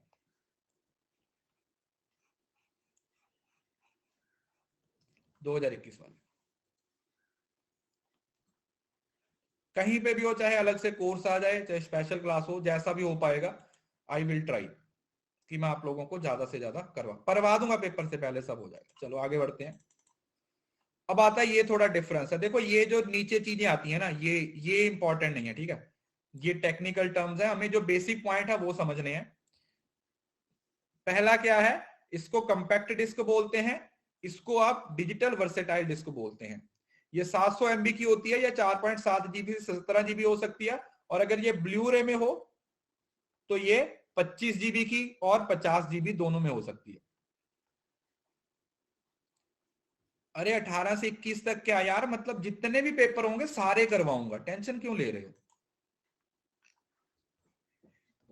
अभी सबर करो, अभी तो बेचारे आज पेपर देने गए हुए हैं सोशियोलॉजी वाले, पहले पेपर होने दो। जब पेपर एकदम एंड हो जाएंगे, उसके 2-3 दिन के बाद शीट्स आ जाएंगी, तो हम उनको पेपर कलेक्ट करने में मेरी हेल्प कीजिएगा बस, ठीक है ना। बस पेपर कलेक्ट करने में मेरी हेल्प कीजिएगा, बाकी सारा काम मैं खुद कर लूंगा, ठीक है। सारी शिफ्ट्स के पेपर कलेक्ट करने में मेरी हेल्प कीजिएगा, जो जो भी आपका पेपर हुआ है, जहां आपके दोस्तों से जो भी पेपर, क्योंकि इस बार जो पेपर आया था वो हिंदी और इंग्लिश दोनों में था, तो ऐसा कोई लैंग्वेज की प्रॉब्लम नहीं आने वाली। कोई भी हिंदी मीडियम वाले का भी सेम पेपर था, इंग्लिश मीडियम वाले का भी सेम पेपर था। बस हमने सारे पेपर्स कलेक्ट करने हैं, और उसके साथ ही फिर हम अपना सोल्यूशन देना शुरू कर देंगे। ये इसकी जो यूजेज है ना, पूजा बेटा न्यू कोर्स ही चल रहा है, ये कल परसों ही शुरू हुआ है, और कुछ कोर्स हैं वो कंप्लीट हो चुके हैं। आप उनको कंप्लीटेड कोर्स से कर सकते हो, और ये जो रनिंग कोर्स है इसको साथ ही साथ चला सकते हो, ठीक है। ये जो है वो आजकल सीडी के मुकाबले कम इस्तेमाल होती है, ये डीवीडी है वो काफी ज्यादा इस्तेमाल होती है। अब जो मेटल लेयर होती है इसके टॉप पे होती है, ठीक है। जो रिकॉर्डिंग होता है वो टॉप पे होती है, और इसके कहां पे होती है, मिडल में होती है। इसमें जो लेयर्स होती है वो सिंगल होती है, और इसमें डबल लेयर होती है, ठीक है, डबल लेयर, सिंपल। ये तो आप लोगों ने खुद से भी देखा होगा ना, सीडी डीवीडी तो कोई बच्चा ऐसा नहीं होगा ना जिसने नहीं देखी। एक पूरी इसी तरीके का बैग आता था सीडीज को संभालने के लिए, मे बी आपने वो भी देखा होगा। ऐसा एक बड़ा बैग आता था जिसमें सीडी सीडी डाल सकते थे आप संभाल के रखने के लिए ना, इस तरीके का एक बैग आता था। डीवीडी एंड ब्लू रे, ठीक है, इसके बारे में मैंने आप लोगों को बता दिया। जो प्रैक्टिकल क्लासिफिकेशन है वो इतनी इंपॉर्टेंट नहीं है, बस ये समझ लीजिए कि ये सीडी से बेटर है डीवीडी, और डीवीडी से बेटर है ब्लू रे, ठीक है जी। सीडी से बेटर है डीवीडी, और डीवीडी से बेटर है ब्लू रे। तो ये जो चीजें हैं वो इस तरीके से इस्तेमाल की जाती हैं, जिसको हम क्या बोल सकते हैं कि यार ये चीज है वो आपको काफी फायदा दे सकती है। यूएसबी, यूएसबी क्या होता है, एक बार तो यूएसबी की फुल फॉर्म ही पूछी गई थी आपको। यूएसबी की फुल फॉर्म पूछी गई थी, यूनिवर्सल सीरियल बस, यूनिवर्सल सीरियल बस। हाँ, ब्लू रे is a type of DVD, बिल्कुल। तो ये यूनिवर्सल सीरियल बस होती है, जिसको फ्लैश ड्राइव बोलते हैं, ठीक है। फ्लैश ड्राइव समझते हो, जो सबसे लेटेस्ट वाली, वो ईई प्रोम के बाद जो आई थी ना फ्लैश मेमोरी, ये उस तरीके की होती है। इसको रीराइट भी किया जा सकता है, इसको आप जैसे मर्जी यूज कर सकते हो। तो इसकी कैपेसिटी है वो 1 GB 2 GB 3 GB, 4 GB, 8 GB, 16, 32, 64, 128, 256, अब तो 1 TB तक की भी पेन ड्राइव है वो आप लोगों को देखने को मिलती है। आजकल हम इसको ज्यादा इस्तेमाल करते हैं, बट इसकी सबसे बड़ी प्रॉब्लम होती है कि ये खो जाती है ना। मेरी 6-7 खो चुकी हैं। इसकी सबसे बड़ी दिक्कत ये है कि ये इतनी छोटी होती है कि ये खो जाती है। तो इस वजह से अब मैंने इसको ना बाइक की, वो जो बाइक का जो वो की होती है ना, उसी में पक्का रखा हुआ है। थोड़ी बड़ी वाली पेन ड्राइव लेके ना एक ही यूज करता हूं अब मैं, क्योंकि उस चक्कर में मैंने काफी सारी खो दी है, मैं नहीं चाहता कि और बाकी खो। तो ये 2005 तक ये ज्यादा इस्तेमाल नहीं होती थी, उसके बाद थोड़ा थोड़ा इसको हम इस्तेमाल करना शुरू किए, और आज के टाइम पे आप लोगों को पता है कि आप सीडी डीवीडी से इसको ज्यादा यूज किया जाता है। किसको? यूएसबी को। आज के टाइम पे हम यूएसबी को ज्यादा इस्तेमाल करते हैं। ठीक है जी, इज इट क्लियर? समझ आ गया? चलो, अब ये चार्ट है, एक बार पढ़ना हुआ तो आप एक बार पढ़ सकते हो, वैसे इतना इंपॉर्टेंट नहीं है। अगर पढ़ना चाहते हो तो पढ़ सकते हो, वैसे यहां से क्वेश्चन नहीं पूछा जाता। हाँ, ये वाला है, देखो यार, ये वाला चार्ट है जिससे आपको क्वेश्चन पूछा जाता है। एक बिट 0 और 1 के बराबर होता है, एक निब्बल 4 बिट के बराबर होता है, एक बाइट 8 बिट्स के बराबर होता है, एक केबी 1024 बाइट्स, एक KB 1 MB 1024 KB 1 MB 1024 MB 1 GB, TB, petabyte, exabyte, zettabyte, जोनाबाइट, जियोबाइट, इतनी सारी होती है। अब ये एज इट आज आप लोगों को याद करने पड़ेंगे। ठीक है जी, तो इसको क्या कैसे याद रख सकते हो? देखो याद रखने, क्योंकि ये बेटा सीक्वेंस में पूछे जाते हैं। देखो जैसे केबी के बाद एमबी आता है, एमबी के बाद जीबी आता है, जीबी के बाद टीबी आता है, टीबी के बाद पीबी आता है। पहले तो ये याद रखो, देखो पहले ये 5 याद रख लो, आज ये 5 याद कर लो, अगले दिन अगले 5 याद कर लेना, उसके बाद खुद से सारे को एक साथ याद कर लेना। यहां तक तो सबको आते ही होंगे ना, kilobyte, megabyte, gigabyte, terabyte, petabyte, exabyte, zettabyte, yottabyte, brontobyte और जियोटाइप, इस तरीके से। क्योंकि ये मैं आपको ये इस वजह से बोल रहा हूं क्योंकि ये पेपर में पूछा जाता है। समझ रहे हो ना? किसी चीज को मैं रटने के लिए आपको तभी बोलता हूं जब वो पेपर के पॉइंट ऑफ व्यू से इंपॉर्टेंट है। अदरवाइज मैंने आपको इससे पहले वाला स्लाइड रटने को नहीं बोला। मैंने आपको ये नहीं बोला कि आप इसको याद कर लो, क्योंकि ये इंपॉर्टेंट नहीं है। ये इंपॉर्टेंट है क्योंकि इससे क्वेश्चन आते हैं, और एक बार नहीं आते, बहुत बार आते हैं। तो आप इसको 5-5 करके याद कर लो। आज 5 याद कर लो, उसको अच्छे से रट्टा मार लो, कल आगे के 5 याद कर लेना, आगे के 5 कल याद कर लेना, और फिर जब 10 के 10 एक बार पढ़ लिए तो उनको एक ही बार में रिवाइज कर लेना। स्टार क्या, मैं पूरा चांद बना देता हूं, लिख लिया करो जो जो मैं बताता हूं, इंपॉर्टेंट टॉपिक है। अब देखो ये दो चीजें हैं, अब या तो आपको इंक्रीजिंग में पूछेंगे या डिक्रीजिंग में पूछेंगे, अलग अलग तरीके से वो आपसे क्या कर सकता है, क्वेश्चन पूछ सकता है। He can ask you question in increasing order की भाई इंक्रीजिंग ऑर्डर बताओ कैसे आएगा, डिक्रीजिंग ऑर्डर बताओ कैसे आएगा। तो ये दोनों ही चीजें बहुत ज्यादा इंपॉर्टेंट हो जाती है। 2 नंबर यहाँ पे आपके पक्का आएंगे ही आएंगे।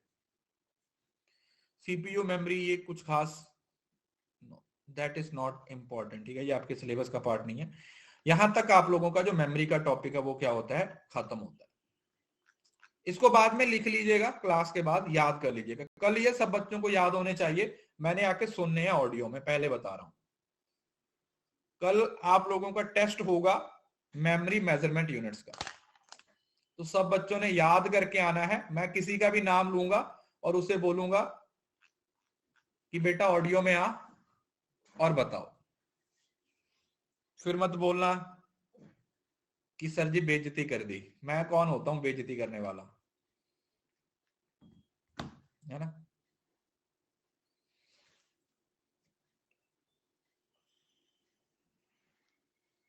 सर आप कैसे पूछेंगे? बेटा ऑडियो का ऑप्शन होता है, उसमें हम पूछ सकते हैं आपसे, ऑफलाइन क्लास की तरह, हैंड रेस।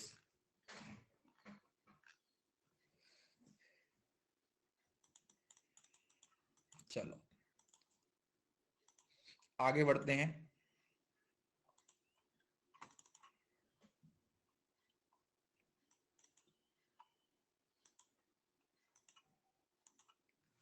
अभी हम जो नेक्स्ट टॉपिक पढ़ेंगे वो पढ़ेंगे बेसिक कंप्यूटर कंपोनेंट। क्या पढ़ेंगे? Basic computer component.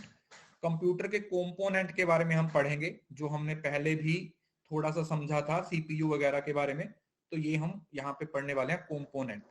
क्या पढ़ेंगे? कंपोनेंट।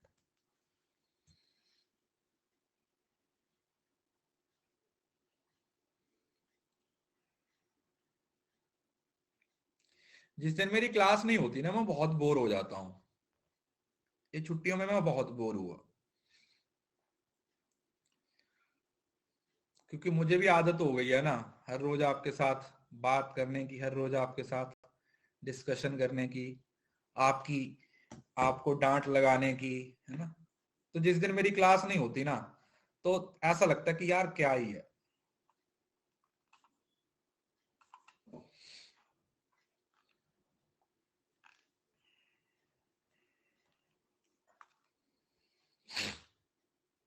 साफ साफ झूठ? ना ना, झूठ नहीं बोलता। देखो, मैं आपके मैटर में मैं झूठ नहीं बोलता, हंसी मजाक में मैं बोल देता हूं, बट ये बात बिल्कुल सच है। दिल पे हाथ रख के सच बोल रहा हूं।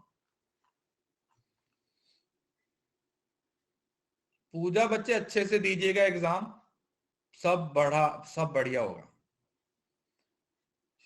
सर आपके घर पे शांति कैसे? इतनी कोई शोर नहीं आता। देखो, एक तो पहले हम गांव में रहते हैं, पहली बात तो। और दूसरा, जो मेरा ऑफिस है वो सेकंड फ्लोर पे है। और तीसरा, मेरे ऑफिस तक पहुंचने में रास्ते में 3 दरवाजे पड़ते हैं, तो मैं तीनों दरवाजे बंद कर देता हूं।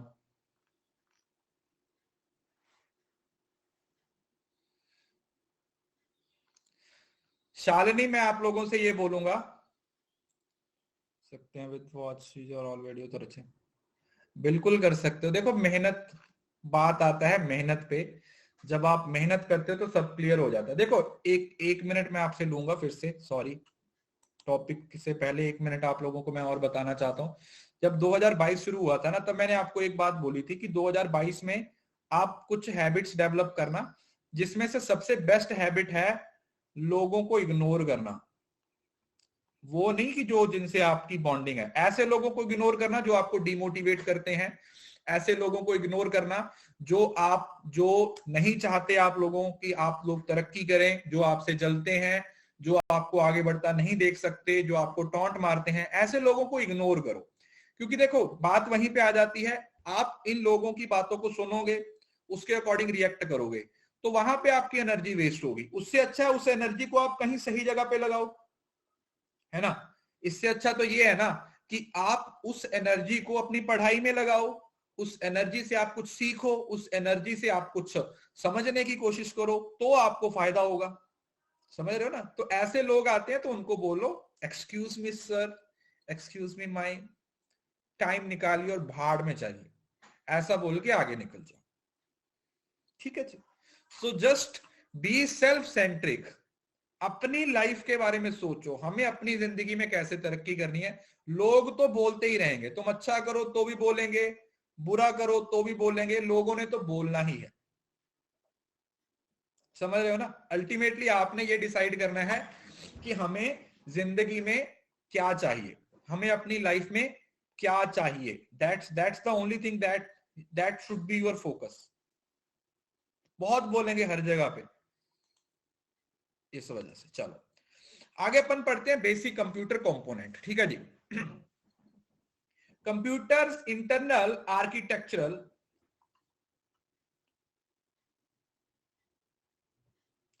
देखिए, आप प्लीज सुनो, मेरी बात ध्यान से सुनो। जिन बच्चों ने लेट ज्वाइन किया, मेरी बात ध्यान से सुनो।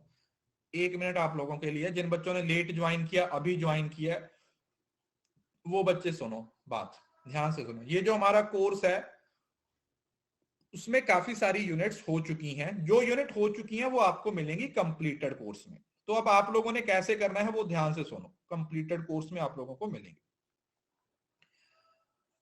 अभी अगर आप मुझसे सिर्फ पेपर 1 पढ़ रहे हो, ठीक है, अगर आप मुझसे सिर्फ पेपर 1 पढ़ रहे हो, तो पेपर 1 के लिए आपने क्या करना है। अभी जैसे ये कोर्स है, इसकी हर रोज सुबह 11 बजे की क्लास होती है, तो इस क्लास को लाइव अटेंड करो। क्योंकि इसमें 2 ही क्लासेस हुई हैं, 2 क्लासेस की रिकॉर्डिंग कवर करके इस कोर्स को लाइव अटेंड कर लो। और साथ ही साथ डेली बेसिस पे कोई भी एक क्लास देखना शुरू कर दो। मतलब जैसे आपने रिसर्च का कोर्स शुरू कर लिया, तो उस कोर्स को स्टार्टिंग से एंड तक खत्म कर दो रिकॉर्डिंग से। ये वाला लाइव चलता रहेगा, उसको एक एक क्लास रिकॉर्डिंग से कवर करते रहो। ऐसे करते करते इस महीने के एंड में आपका रिकॉर्डिंग से भी सारा खत्म हो जाएगा और लाइव वाला भी सारा खत्म हो जाएगा, तो आप बराबर आ जाओगे। ठीक है, आप ऐसे अलग अलग कोर्स में मत भागो, पहले एक कोर्स को पकड़ो, शुरू से लेके एंड तक उसे खत्म करो, फिर दूसरे कोर्स पे मूव करो, उसको स्टार्टिंग से लेके एंड तक खत्म करो। ठीक है जी, ये तो बेटा आप लोगों को करना ही पड़ेगा, क्योंकि देखो अब कोर्स आपने लेट ज्वाइन किया या मैंने पहले शुरू किया, उससे कोई फर्क नहीं पड़ता। फर्क इस बात से पड़ता है कि अब आप लोगों के पास एक्सेस है, उस टाइम को कैसे मैनेज करोगे।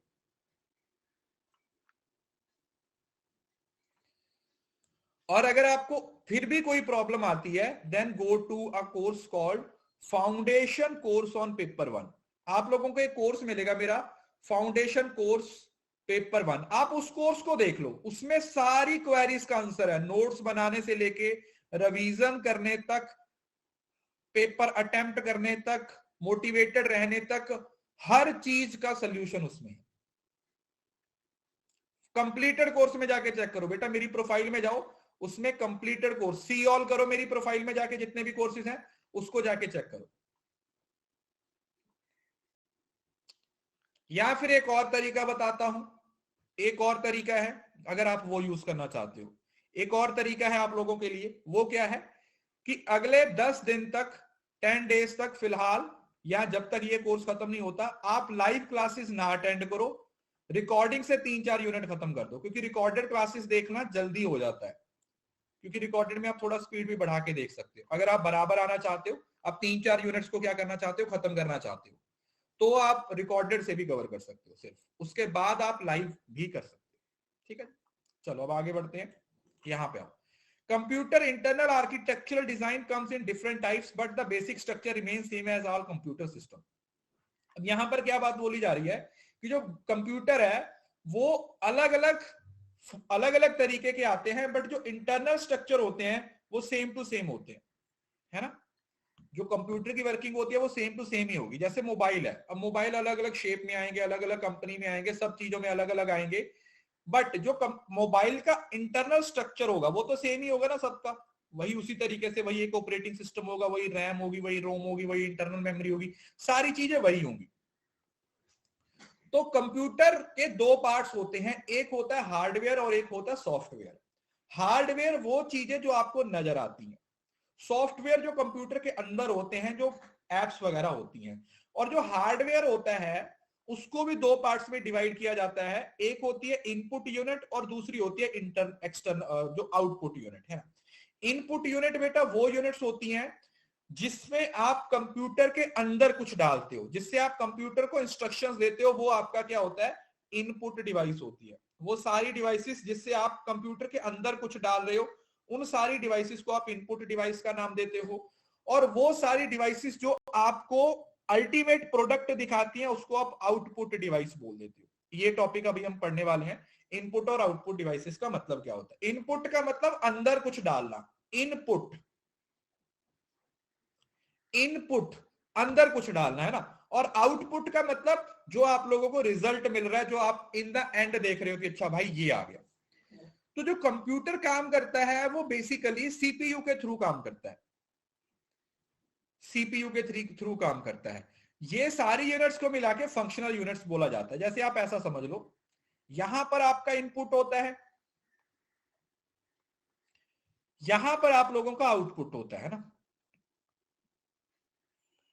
यहां पर आप लोगों का आउटपुट होता है। यहां पर क्या है, बीच में आपका सीपीयू है, जिसको आप प्रोसेसिंग यूनिट भी बोल देते हो ना। यहां पर आपका प्रोसेसिंग यूनिट है, प्रोसेसिंग यूनिट आता है, प्रोसेसिंग यूनिट होता है। तो इस सीपीयू में ही सारे काम होते हैं, ठीक है। इसी के अंदर एक मेमोरी यूनिट होती है, इसी के अंदर कंट्रोल यूनिट होती है, सारी यूनिट्स बाकी हैं वो सीपीयू के अंदर ही होती हैं। तो इस वजह से इन तीनों को मिला के फंक्शनल यूनिट्स का नाम दिया जाता है, फंक्शनल यूनिट्स का नाम दिया जाता है। यहां पर इनपुट देने के लिए जो डिवाइसेस यूज होंगी उनको हम इनपुट डिवाइस बोलते हैं। उनको हम क्या नाम देते हैं बेटा? इनपुट डिवाइसेस का नाम देते हैं। जो आउटपुट देने के लिए यूज होती है उनको आप आउटपुट डिवाइसेस का नाम देते हो। उनको किसका नाम दिया जाता है? आउटपुट डिवाइसेस का नाम दिया जाता है। और कुछ डिवाइसेस होती हैं जो आप बाहर से ऐड करते हो, जो सीपीयू का पार्ट नहीं है, उनको पेरिफेरल्स बोल दिया जाता है। ठीक है, जैसे ये माउस हो गया, वेब कैम हो गया ना। बाकी सारी डिवाइसेस जो एक्सटर्नली कनेक्ट की जाती हैं कंप्यूटर के साथ, उनको क्या नाम दिया जाता है? That are known as peripherals. उनको क्या नाम दिया जाता है बेटा? Those are known as peripheral. उनको क्या नाम दिया जाता है? पेरिफेरल्स का नाम दिया जाता है। They are known as peripherals. Peripherals किसका नाम दिया जाता है? पेरिफेरल्स का नाम दिया जाता है। पेरिफेरल्स समझ रहे हो ना? What is the meaning of peripherals? Peripherals का मतलब क्या हुआ कि जिन डिवाइसेस को आप एक्सटर्नली कनेक्ट करते हो अपने कंप्यूटर के साथ। क्या करते हो? जिन डिवाइसेस को आप एक्सटर्नली कनेक्ट कर देते हो अपने कंप्यूटर्स के साथ, वो है आपकी पेरिफेरल डिवाइसेस। उसमें माउस भी हो सकता है, हाँ पूजा, कुछ दोनों में से कोई भी हो सकता है। कीबोर्ड इनपुट नहीं नहीं, कीबोर्ड है, इनपुट भी है और पेरिफेरल भी है। मतलब समझ रहे हो ना? जो चीजें सीपीयू का इंटीग्रल पार्ट नहीं है वो पेरिफेरल में आ जाती हैं सारी बात। आगे इसकी स्लाइड आएगी, उससे आपको ज्यादा अच्छे से समझ आएगा। अब ये देखो, इस चार्ट को ध्यान से देखो। ये चार्ट बहुत ही इंपॉर्टेंट है और इसमें सारी की सारी कहानी लिखी हुई है। यहां पर है हमारे पास इनपुट यूनिट, यहां पर है हमारे पास आउटपुट यूनिट। मतलब यहां से आपने कंप्यूटर के अंदर आलू डाला और यहां से आपने सोना निकाल लिया। मतलब ये तीन चीजें हैं, वो आपके सीपीयू का मेन एलिमेंट है। ये कंट्रोल यूनिट है, ये अरिथमेटिक लॉजिक यूनिट है और ये मेमोरी यूनिट है। और इसको एक और सेकेंडरी मेमोरी के साथ भी क्या किया जाता है? कनेक्ट किया जाता है। सेकेंडरी मेमोरी के साथ भी कनेक्ट किया जाता है। ठीक है, हाँ इस साइड से रुई डालो, दूसरी साइड से रजाई तैयार है ना।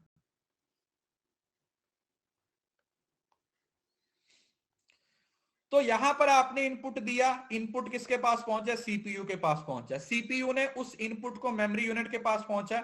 मेमोरी यूनिट ने ये डिसाइड किया कि ये अरिथमेटिक लॉजिक यूनिट का फंक्शन है या लॉजिक यूनिट का, तो ये यहां पे जाएगा। कंट्रोल यूनिट इसको फंक्शंस को ऑपरेट करेगी। उसके बाद ये सेकेंडरी यूनिट में आएगा। जब ये पूरी फंक्शनिंग हो जाएगी तो फिर आउटपुट में निकल जाएगा। तो this is the basic computer structure. ALU, that is arithmetic logic unit. कौन सी यूनिट है ये? Arithmetic logic unit. ये यूनिट है आप लोगों की कौन सी है बेटा? This is arithmetic logic unit. Arithmetic logic unit, ठीक है जी। सो ये आप लोगों का एक बेसिक स्ट्रक्चर है। This is the basic fundamental structure जो कि आपका किसमें काम करता है? जो कि कंप्यूटर में काम करता है। अब देखो, कंप्यूटर की जो वर्किंग होती है उसको आप कैसे अलग अलग पार्ट्स में डिवाइड करते हो। कंप्यूटर पहले आपसे क्या लेगा? इनपुट लेगा, है ना। कंप्यूटर को आप क्या दोगे? कोई इंस्ट्रक्शन दोगे कि भाई ये काम कर दे। कंप्यूटर हर काम नहीं करेगा। कल को ऐसा नहीं बोल सकते कि जब मेरे लिए बिस्किट का पैकेट लेके आ दुकान से, गाली भी दे देगा वो। कंप्यूटर को आप इनपुट दोगे कोई भी काम करने के लिए, माउस से, कीपैड से, वो उस डेटे को स्टोर करेगा। उस स्टोरेज के बाद उस डेटा को प्रोसेस करेगा। प्रोसेस करने के बाद वो आउटपुट देगा और उस आउटपुट में वो उस पूरे सिस्टम को कंट्रोल करेगा। समझ रहे हो ना? सिंपल। जो पहले वाला काम है वही सेम टू सेम यहां पर लिखा हुआ है। कंप्यूटर आपसे इनपुट लेगा, उसमें फिर डेटा को स्टोर करेगा, फिर उस डेटा को प्रोसेस करेगा, फिर आउटपुट से इंफॉर्मेशन निकलेगी और फिर कंट्रोल द वर्क फ्लो होगा। फिर उस वर्क फ्लो को क्या किया जाएगा? कंट्रोल किया जाएगा। सो this is the basic structure, this is the basic functioning of the computer. ये आपकी एक बेसिक फंक्शनिंग है। प्रोसेस सीपीयू में होगा। ये सारे काम सीपीयू में ही हो रहे हैं। ये all things are going in CPU. CPU के अंदर ही पूरे का पूरा प्रोसेसिंग हो रहा है। ठीक है जी। अब इनपुट यूनिट्स क्या है? इनपुट है जो इनपुट के लिए यूज होगी। Transfer raw data and control signal into information processing system. अब इनपुट देने के लिए हमारे पास अलग अलग चीजें हैं, जैसे कीबोर्ड से आप कंप्यूटर में इनपुट दे सकते हो, आप चूहे से इनपुट दे सकते हो, आप स्कैनर से इनपुट दे सकते हो, आप जॉयस्टिक से इनपुट दे सकते हो। MISR magnetic ink character reader होता है, पंच कार्ड होते हैं, पेपर टेप होती है, मैग्नेटिक टेप होती है। अलग अलग चीजों को हम यूज कर सकते हैं क्या करने के लिए, कंप्यूटर के अंदर इनपुट देने के लिए। किसी को इस बात में कोई दिक्कत, किसी को इस बात में कोई तकलीफ? मुझे नहीं लगता कि किसी को इस बात में कोई तकलीफ होनी चाहिए। ये मैं आगे पढ़ाऊंगा, ये सारी चीजें, पंच कार्ड क्या होता है, मैग्नेटिक टेप, स्कैनर, जॉयस्टिक, ये सारी चीजें आएंगी। फिलहाल के लिए इसको थोड़ा सा समझने की कोशिश करो कि ये वाली डिवाइसेस हैं जो हमारा काम करती है।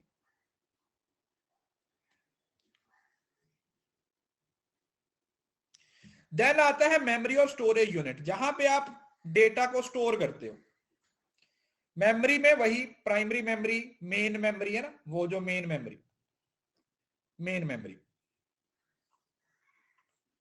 फिर मेमोरी में आई आपका रैंडम एक्सेस मेमोरी। तो बेसिकली डेटा जो है सीपीयू में रैम से एक्सेस होता है, समझ रहे हो ना। रैम में जो सबसे पहला डेटा, जो करंट डेटा, जो एग्जिस्टिंग डेटा जिसको हम इस टाइम पे इस्तेमाल कर रहे हैं, उस डेटे की बात होती है। जिस डेटे को हम इस टाइम पे इस्तेमाल कर रहे हैं, उस डेटे को आप रैम के अंदर कंसीडर करते हो। उस डेटे को आप क्या करते हो, आप रैम के अंदर इस्तेमाल करते हो। पहले इस्तेमाल करें फिर विश्वास करें। रैम के अंदर उस डेटा का क्या होता है, पूरे का पूरा काम होता है।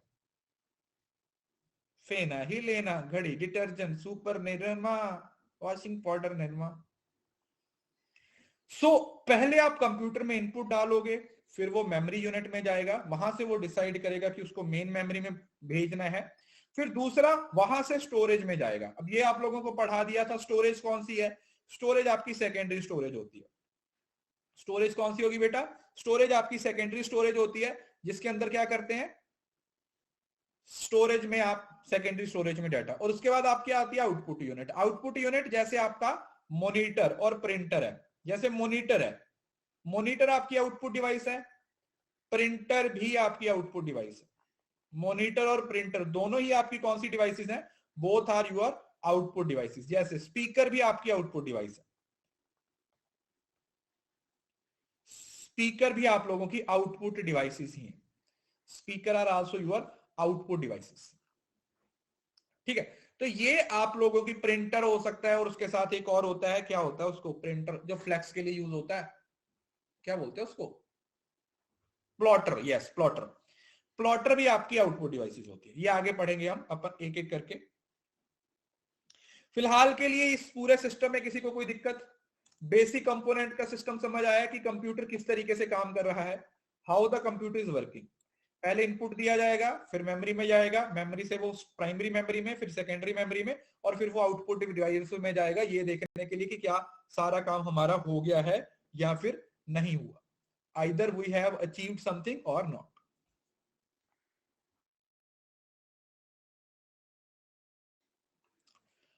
अब आता कंप्यूटर हार्डवेयर। हार्डवेयर तो समझते हो ना, हार्डवेयर को सीपीयू और पेरिफेरल में डिवाइड कर देंगे, ठीक है। एक तो जो आपका सीपीयू हुआ, सीपीयू के अंदर क्या आएगा, मेमोरी यूनिट आ जाएगा।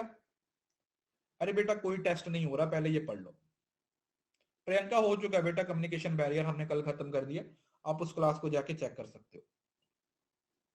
Hardware of computer system can be classified into CPU and peripheral. CPU जो सीपीयू सेंट्रल प्रोसेसिंग यूनिट है, जो उसके अंदर पूरे का पूरा काम करता है, और पेरिफेरल जितनी भी आपकी एक्सटर्नल डिवाइसेस होती हैं उनको आप पेरिफेरल का नाम दे देते हो, यू कॉल इट पेरिफेरल। अब सीपीयू क्या है, सेंट्रल प्रोसेसिंग यूनिट है, इसको आप सेंट्रल प्रोसेसर भी बोल देते हो। नर्व सेंटर, हार्ट, दिमाग, सब कुछ कंप्यूटर का यही होता है। पूजा वो कोर्स कंप्लीट हो गया, कंप्यूटर कोर्स में मिलेगा आपको। माइंड, ब्रेन, दिमाग सब कुछ है ये कंप्यूटर का, क्योंकि इसको निकाल दिया जाए तो कंप्यूटर काम नहीं करेगा, समझ रहे हो। अगर आपका दिमाग निकाल दिया जाएगा तो आपको लगता है आप काम कर सकते हो, डू यू थिंक?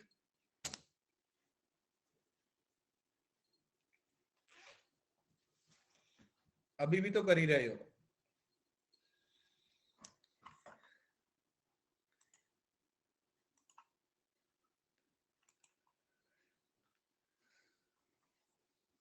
चलिए, तो यहां पर बात हो रही है सीपीयू की, सेंट्रल प्रोसेसिंग यूनिट, जो आपके कंप्यूटर की पूरी फंक्शनिंग को देखता है, हर कमांड है वो सीपीयू के थ्रू ही पहुंचती है जहां पर उसकी सही डायरेक्शन होती है। It is a central component of computer system. Sometimes it is called micro processor और प्रोसेसर। कभी कभी इसको माइक्रो प्रोसेसर का नाम भी दिया जाता है और कभी कभार इसको प्रोसेसर का नाम दिया जाता है। और ये कंप्यूटर के सारे फंक्शंस को देखता है। Obviously computer processor is one of the most important element. CPU consist of transistor that receive in output. तो ये सीपीयू पे क्या लगा हुआ होता है बेटा? सीपीयू पे क्या लगा हुआ होता है? सीपीयू पे क्या लगा हुआ होता है? ट्रांजिटर्स लगे हुए होते हैं। और सीपीयू खुद कहां पे लगा होता है? मम्मी बोर्ड पे। ठीक है जी। Transistors perform logical operation which is called processing. तो ये जो ट्रांजिटर्स होते हैं ये क्या काम करते हैं? ये ट्रांजिटर्स होते हैं जो क्या काम करते हैं? जो प्रोसेसिंग का काम करते हैं। इनके थ्रू ही हम क्या करते हैं? हम डेटा को प्रोसेस करते हैं।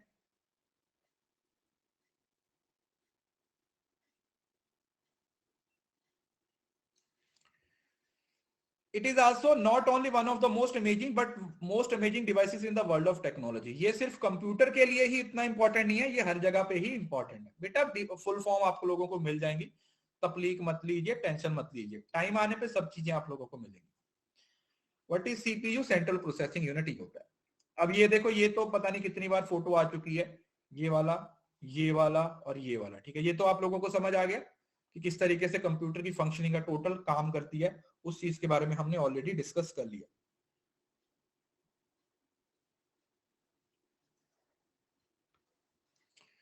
ठीक है जी, ये हो गया। अब कंप्यूटर के सीपीयू के पार्ट्स कौन कौन से होते हैं ये ध्यान से समझो। आज तो यहां पर हमारे बारिश हो रही है। जैसे ही मैं सुबह उठा मैंने देखा, ओ माँ इतनी बारिश। तो मैंने सोचा था मैं आज ऑफिस जाऊंगा, फिर मुझे ठंडी लगी, फिर मैंने सोचा यार क्या ही जरूरत पड़ी है, वैसे भी बाहर कोरोना है तो नहीं जाना। क्योंकि पंजाब में भी नाइट कर्फ्यू लग गया ना, स्कूल बंद हो गए 15 तक। मैंने सोचा मुझे ही पकड़ के ना डाल दें किसी क्वारंटीन सेंटर में, इससे अच्छा है घर पे ही बैठो। तो पार्ट्स ऑफ सीपीयू देखो, सीपीयू के बारे में हमने अभी डिस्कस किया था कि सीपीयू के पार्ट्स है जिसमें एएलयू होती है, arithmetic logic unit. Arithmetic logic unit ALU. देखो अगर तो मैथ का फंक्शन है तो वो एयू करेगी, अरिथमेटिक यूनिट। और अगर लॉजिक का कोई फंक्शन है तो वो एलयू यूनिट करेगी। लॉजिक समझ रहे हो ना बेटा? लॉजिक का मतलब क्या हुआ? जैसे मोर देन, लेस देन, कंपैरिजन, है ना, ये जो छोटे छोटे काम है वो लॉजिक यूनिट करती है। ठीक है, कंपेयर करना, ये वाले कंपेयर करना, more than, less than, not equal to, ये, और प्लस माइनस, जोड़ा, गुणा, घटाओ, डिवाइड, भाग दिया, भाग गया, भाग गई, भाग लिया, ये सारी चीजें सीपीयू के अरिथमेटिक यूनिट का पार्ट है। ये अरिथमेटिक यूनिट करेगा और ये बाकी सारी चीजें कौन करेगा? लॉजिक यूनिट करेगा। ठीक है जी। उसके बाद आता है कंट्रोल यूनिट। कंट्रोल यूनिट क्या करती है? पूरे काम को देखती है कि भाई माइक्रो प्रोसेसर होता है जो कंप्यूटर की वर्किंग को, मतलब ये जो पूरा परफॉर्म हो रहा है उसको कंट्रोल किया जा रहा है। जैसे बहुत सिंपल सी बात है, आप कोई भी काम कर रहे हो, है ना, जैसे आपने किसी को कोई रिस्पॉन्सिबिलिटी दे दी काम करने की और उसको कंट्रोल नहीं कर रहे हो, तो वही वो अपने हिसाब से करेगा। कंट्रोल करना तो जरूरी है ना। अगर आप कोई काम तो करवाना चाहते हो बट उसको कंट्रोल नहीं कर रहे हो तो फिर कैसे आप कुछ अचीव कर पाओगे? है ना, जैसे स्कूल, हाँ बिल्कुल, स्कूल कॉलेज के लिए भी तो डायरेक्टर प्रिंसिपल होते हैं ना जो कंट्रोल करते हैं। तो इस वजह से कंट्रोल यूनिट की बहुत जरूरत होती है। यस सर, क्योंकि कंट्रोल नहीं करोगे तो कुछ भी हो सकता है। समझ रहे हो ना? आजकल तो अगर आप कंट्रोल नहीं करोगे तो दुनिया तहस नहस हो सकती है। या C is a part of, ये सारे इसी के पार्ट है बेटा, A L U, C U, L U, सब इसके। उसके बाद आता है रजिस्टर्स। रजिस्टर्स भी लगे हुए होते हैं जिसको सीयू के द्वारा कंट्रोल किया जाता है। और ये कौन से होते हैं? ये टेम्परेरी स्टोरेज होती है जिसमें छोटी मेमोरी को स्टोर किया जाता है। Registers hold data, instruction and address that is needed by the program while running. Program को रन करने टाइम पे, प्रोग्राम को रन करते टाइम पे जो इंस्ट्रक्शंस की जरूरत होती है वो सारी इंस्ट्रक्शंस हम यहां पर इस्तेमाल करते हैं।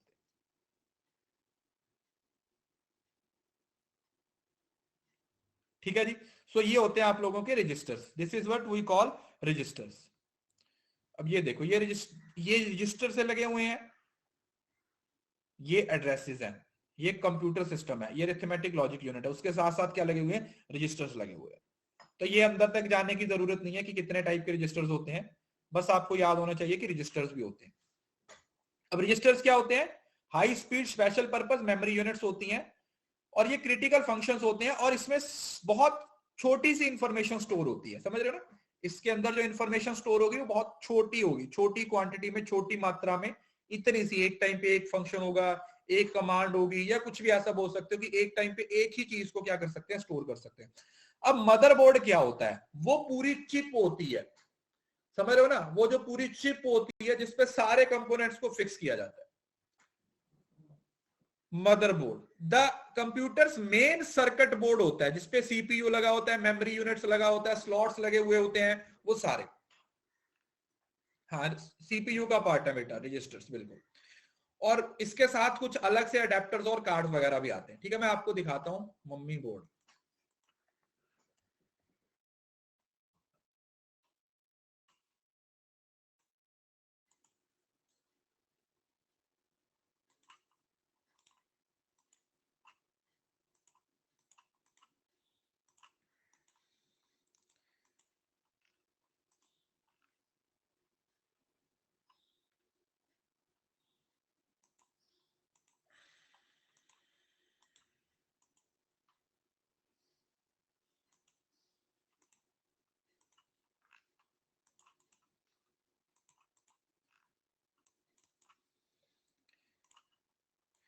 एक लड़की ने पूछा ना अपनी मम्मी से, बोली मम्मी कंप्यूटर हमेशा सही काम क्यों करता है, तो मम्मी बोली क्योंकि वो अपनी मदरबोर्ड की सुनता है। मम्मी रॉक, बेटी शॉक। ये देखो, देखने में ऐसा लगता है ना जैसे न्यूयॉर्क सिटी है, मूवीज में देखा आप लोगों ने, ऊपर से देखने से लगता है ना एकदम से जैसे बड़े बड़े बिल्डिंग्स बनी हुई हैं। ये आपकी पूरी जो मेन चिप होती है वो है, ये आप लोगों की जो मेन चिप होती है वो वाला होता है। रियल में भी देखा होगा किसी ना किसी आप लोगों ने अपने घर में कहीं ना कहीं पे देखा होगा इसको। तो ये होता है मदरबोर्ड, इसमें सारे जैसे ये सीपीयू, ये यहाँ पे मेमोरी यूनिट्स हैं, ये और पता नहीं क्या क्या लटरम पटरम लगा हुआ है, हमें इसके बारे में जानने की जरूरत नहीं है। सिर्फ हमें इतना पता होना चाहिए कि ये कंप्यूटर का मेन सर्किट होता है जिसपे सारी चीजों को क्या किया जाता है, प्लेस किया जाता है। ये कंप्यूटर का मेन सर्किट है या सर्किट बोर्ड है, मेन बोर्ड है जिसपे सारी चीजों को क्या किया जा रहा है, इंस्टॉल किया जा रहा है, सारी चीजें इसी के अंदर रहती है। हाँ मोबाइल में भी होता है हर जगह पे, जो भी टीवी में भी होता है, हर जगह पे होता है, सीडी भी निकालोगे वहां पे भी होता है।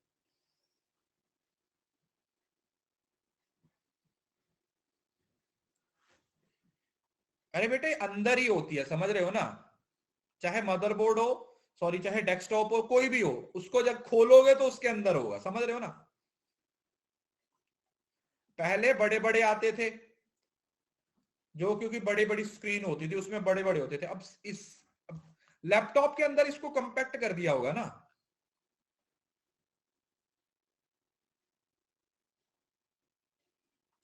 सीपीयू खराब हुआ तो मदरबोर्ड भी चेंज होगा ना, नहीं, सीपीयू अलग है, मदरबोर्ड अलग है।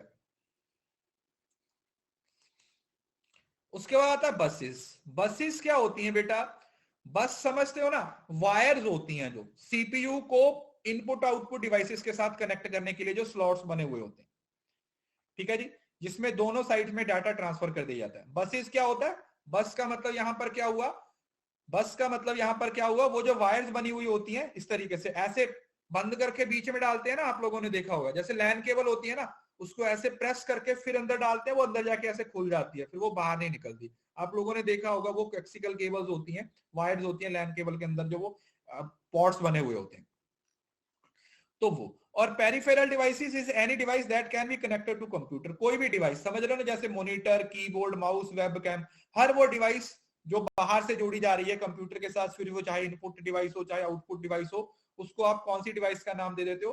पेरिफेरल डिवाइस का नाम देते हो। यू कॉल इट कि ये है हमारी पेरिफेरल डिवाइस। ये हमारी कौन सी डिवाइस है? ये हमारी पेरिफेरल डिवाइस है। क्लियर है जी? इस बात में किसी बच्चे को कोई तकलीफ, किसी को कोई प्रॉब्लम? समझ आ गया? अगर समझ आया तो थम्स अप देके बताओ।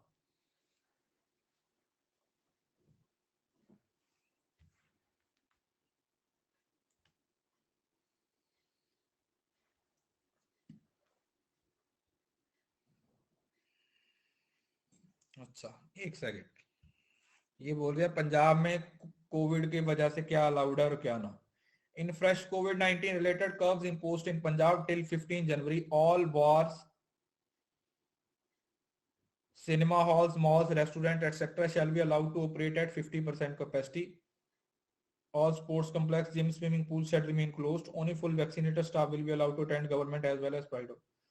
मेरे को एक बात नहीं समझ आ रही इनकी कि ये जो 50% बोलते हैं उसका पैरामीटर क्या होता है ना यार? यहाँ तो खोलो या बंद करो, 50% का मतलब क्या है? फिर जब जब बंदा चले गया उसको थोड़ी ना रोक देंगे, है ना? अब सपोज करो मैं अपने 4 दोस्तों के साथ चला गया, है ना?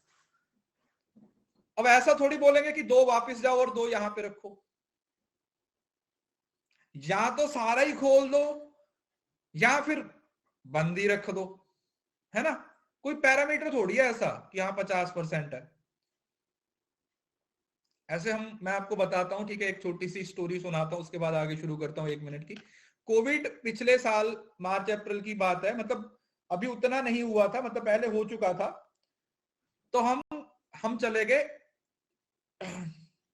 डोमिनोज में। हम डोमिनोज में चले गए, हम 3 दोस्त थे। तो हम डोमिनोज में चले गए, तो हम ऐसे करते थे ना, हम हर वीक में जाते थे। तो ऐसा होता था कि आज जितना भी एक्सपेंस होगा वो मैं करूंगा, नेक्स्ट वीक दूसरा दोस्त करेगा, नेक्स्ट वीक तीसरा दोस्त करेगा। जितना भी हो जाए, 1000 हो जाए, 2000 हो जाए, 5000 हो, जिसकी जिस दिन वारी है उसको लूट लेते हैं। मतलब ऐसा हमारे दोस्तों में ऐसा कल्चर चलता है। हम कॉन्ट्री नहीं करते हैं, ठीक है? बहुत से लोग होते हैं ना जो कॉन्ट्री करके चलते हैं, हमारा ऐसा नहीं होता। हमारा ऐसा होता है कि जिस दिन जिसकी वारी है, फिर चाहे 10,000 रुपए लग जाए वही देगा, फिर ऐसा होता है। तो उस दिन मेरी वारी थी, उस दिन मेरी वारी थी। तो हम गए, हमने देखा कि कुछ सीट्स उन्होंने बंद कर रखी थी और कुछ सीट्स पे कुछ लोग बैठे हुए थे, मतलब पूरा नहीं ओपन था, थोड़ा ही ओपन था। तो हमने बोला कि पिज्जा ऑर्डर करना है। बोले ठीक है सर कर दो। तो मेरी बारी थी, तो मैंने भाई पिज्जा ऑर्डर कर दिया वहां पे। तो जब पिज्जा आया, मतलब हम बाहर निकल गए क्योंकि पिज्जा बन रहा था, कोई सीट खाली नहीं थी। तो उन्होंने बुलाया हमें कि आपका पिज्जा रेडी है। मैंने कहा चलो ठीक है। हमने पिज्जा लिया और हम बैठने लगे, तो बोले सर आप यहाँ पे बैठ के नहीं खा सकते। क्या कहा? बोला सर यहाँ पे बैठ के नहीं खा सकते आप। मैंने कहा ये भाई पिज्जा ऑर्डर करने से पहले बताना था ना, तेरे से 1200 रुपए के हमने पिज्जा खरीदे हैं और अब तू हमें बोल रहा है कि यहाँ पे बैठ के नहीं खा सकता, क्यों? मैंने कहा वो भी तो बैठे हैं। बोला वो फैमिली के साथ है। मैंने कहा भाई फैमिली का क्या पैरामीटर होता है ये बता दो। मतलब मैं यहाँ पे खाऊं तो मेरे को अपनी मम्मी को, अपने बहन को, अपने पापा को लेके आना पड़ेगा तब मैं पिज्जा खाऊंगा। मैंने कहा दोस्त भी तो फैमिली होती है। मैंने कहा ये तो आपने ऑर्डर करने से पहले बताना था ना कि हाँ आप फैमिली के साथ आओगे। मैंने कहा फैमिली कल को, मतलब ये जो तुमने लोग बिठाए इनका आधार कार्ड देके बिठाया या राशन कार्ड देके बिठाया हुआ है? ये साथ में अपने फैमिली फोटो लेके घूम रहे हैं, ये देखो ये मेरी मम्मी है, ये मेरी बहन है, ये मेरे पापा है, हमें पिज्जा खा लेने तो यहाँ पे बैठ के।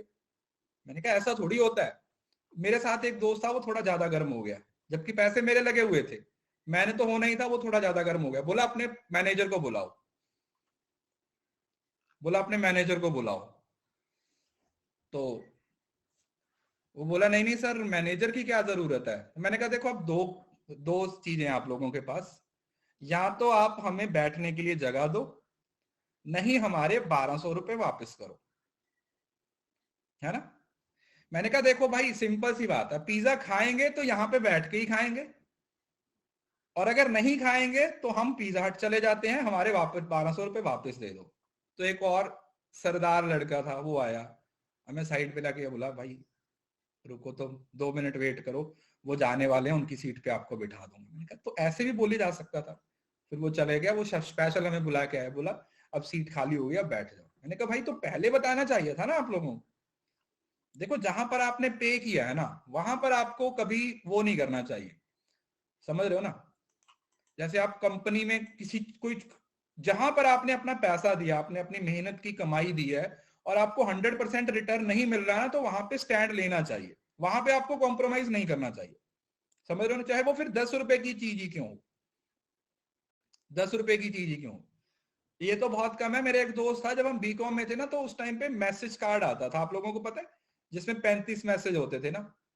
सहेली के साथ पहले डीलिंग होती थी, 17 तू करेगी 17 मैं करूंगा बस, है ना। उस टाइम पे जो निब्बा निब्बी होते थे, 10 रुपए में 35 मैसेज का कार्ड आता था, जिसमें लिख के रखा होता था 17 मैसेज, बड़े बड़े मैसेज करेंगे ताकि बहुत सारी बातें भी हो जाएंगी। 17 तू करेगी 17 मैं करूंगा, एक एक बच जाएगा, गुड मॉर्निंग के लिए छोड़ देंगे, ऐसा करके। तो वो कार्ड वैसे 9 रुपए लिखा हुआ होता था उस पे, मगर दुकान वाले 10 रुपए का दे देते थे। तो मेरा दोस्त गया दुकान पे, बोला कि एक आइडिया आता था उस टाइम पे, बोला आइडिया का मैसेज पैक देना। उसने दे दिया, उस पे 9 रुपए लिखा हुआ था, तो वो 10 रुपए लेके उसने अपने उसमें डाल लिए। वो खड़ा रहा, बोला कुछ और चाहिए, बोला हाँ, बोला क्या, बोला बकाया चाहिए। बोला काहे का बकाया, ये तो 10 रुपए का है। बोला इस पे तो 9 रुपए लिखा हुआ है। बोला 10 का ही मिलेगा। बोला तो वापस कर दे, इस पे 9 लिखा है ना, तो मैं 9 का ही लूंगा, दूसरी दुकान से ले लूंगा। 10 दुकान पे जाना पड़ा, बट 1 रुपए मैंने अपनी मेहनत से, अपनी पॉकेट मनी से निकाला है, तो मैं 1 रुपए वापस लेके जाऊं। ऐसी ऐसी चीजें भी करते थे। ये तो 1200 रुपए की बात थी। चलिए, बस ज्ञान बहुत हुआ, अब दोबारा क्लास पे आ जाते हैं। तो सेट ऑफ रजिस्टर्स हैं जिसमें मेमोरी की बात होती है, मदरबोर्ड है जिसपे जो पूरी आपकी किट होती है जिसमें सारी चीजों को फिक्स किया जाता है, बसेस होती हैं जिसमें आप डिवाइसेस को कनेक्ट करते हो, वायर्स लगी हुई होती हैं, पेरिफेरल डिवाइसेस होती हैं, जितनी भी आपकी एक्सटर्नल डिवाइसेस होती हैं वो सारी इसके अंदर कवर होती हैं। अब सीपीयू कौन कौन से काम करता है, देखो सीपीयू आपके कंप्यूटर की परफॉर्मेंस को बढ़ाता है ना। सीपीयू से आपके कंप्यूटर की परफॉर्मेंस क्या होती है, बेस्ट होती है। जितना अच्छा सीपीयू होगा उतनी आपकी कैपेसिटीज बढ़ेंगी, सॉफ्टवेयर को सपोर्ट करेगा, रिलायबिलिटी है, एनर्जी कंजम्पशन और कूलिंग, और मदरबोर्ड को सपोर्ट। ठीक है, ये सारे बेसिक एलिमेंट है, ठीक है, इसमें कुछ समझाने के लिए नहीं है, तो आप इसको एक बार खुद से भी पढ़ सकते हैं। अब ये 3 चीजें हैं वो आपको मैंने ऑलरेडी पढ़ा दी हैं, फिर भी मैं एक बार दोबारा बता देता हूं।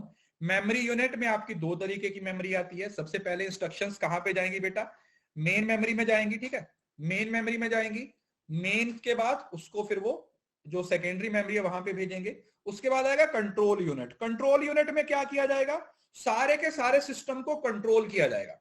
क्या किया जाएगा, पूरे के पूरे सिस्टम को कंट्रोल किया जाएगा कि भाई जो भी कमांड दी जा रही है क्या वो सही तरीके से काम कर रही है, जो हमारी रिक्वायरमेंट है क्या वो पूरी हो रही है। हम उस हर चीज को क्या कर रहे हैं, हम कंट्रोल करने की कोशिश कर रहे हैं। We are trying to control it, हर चीज को सही तरीके से हम कंट्रोल करने की कोशिश करते हैं। और ये जो ALU है ना, इसके 2 पार्ट्स होते हैं। पहला होता है अरिथमेटिक सेक्शन। अरिथमेटिक सेक्शन वो वाला सेक्शन होता है जो मैथ के लिए काम करता है।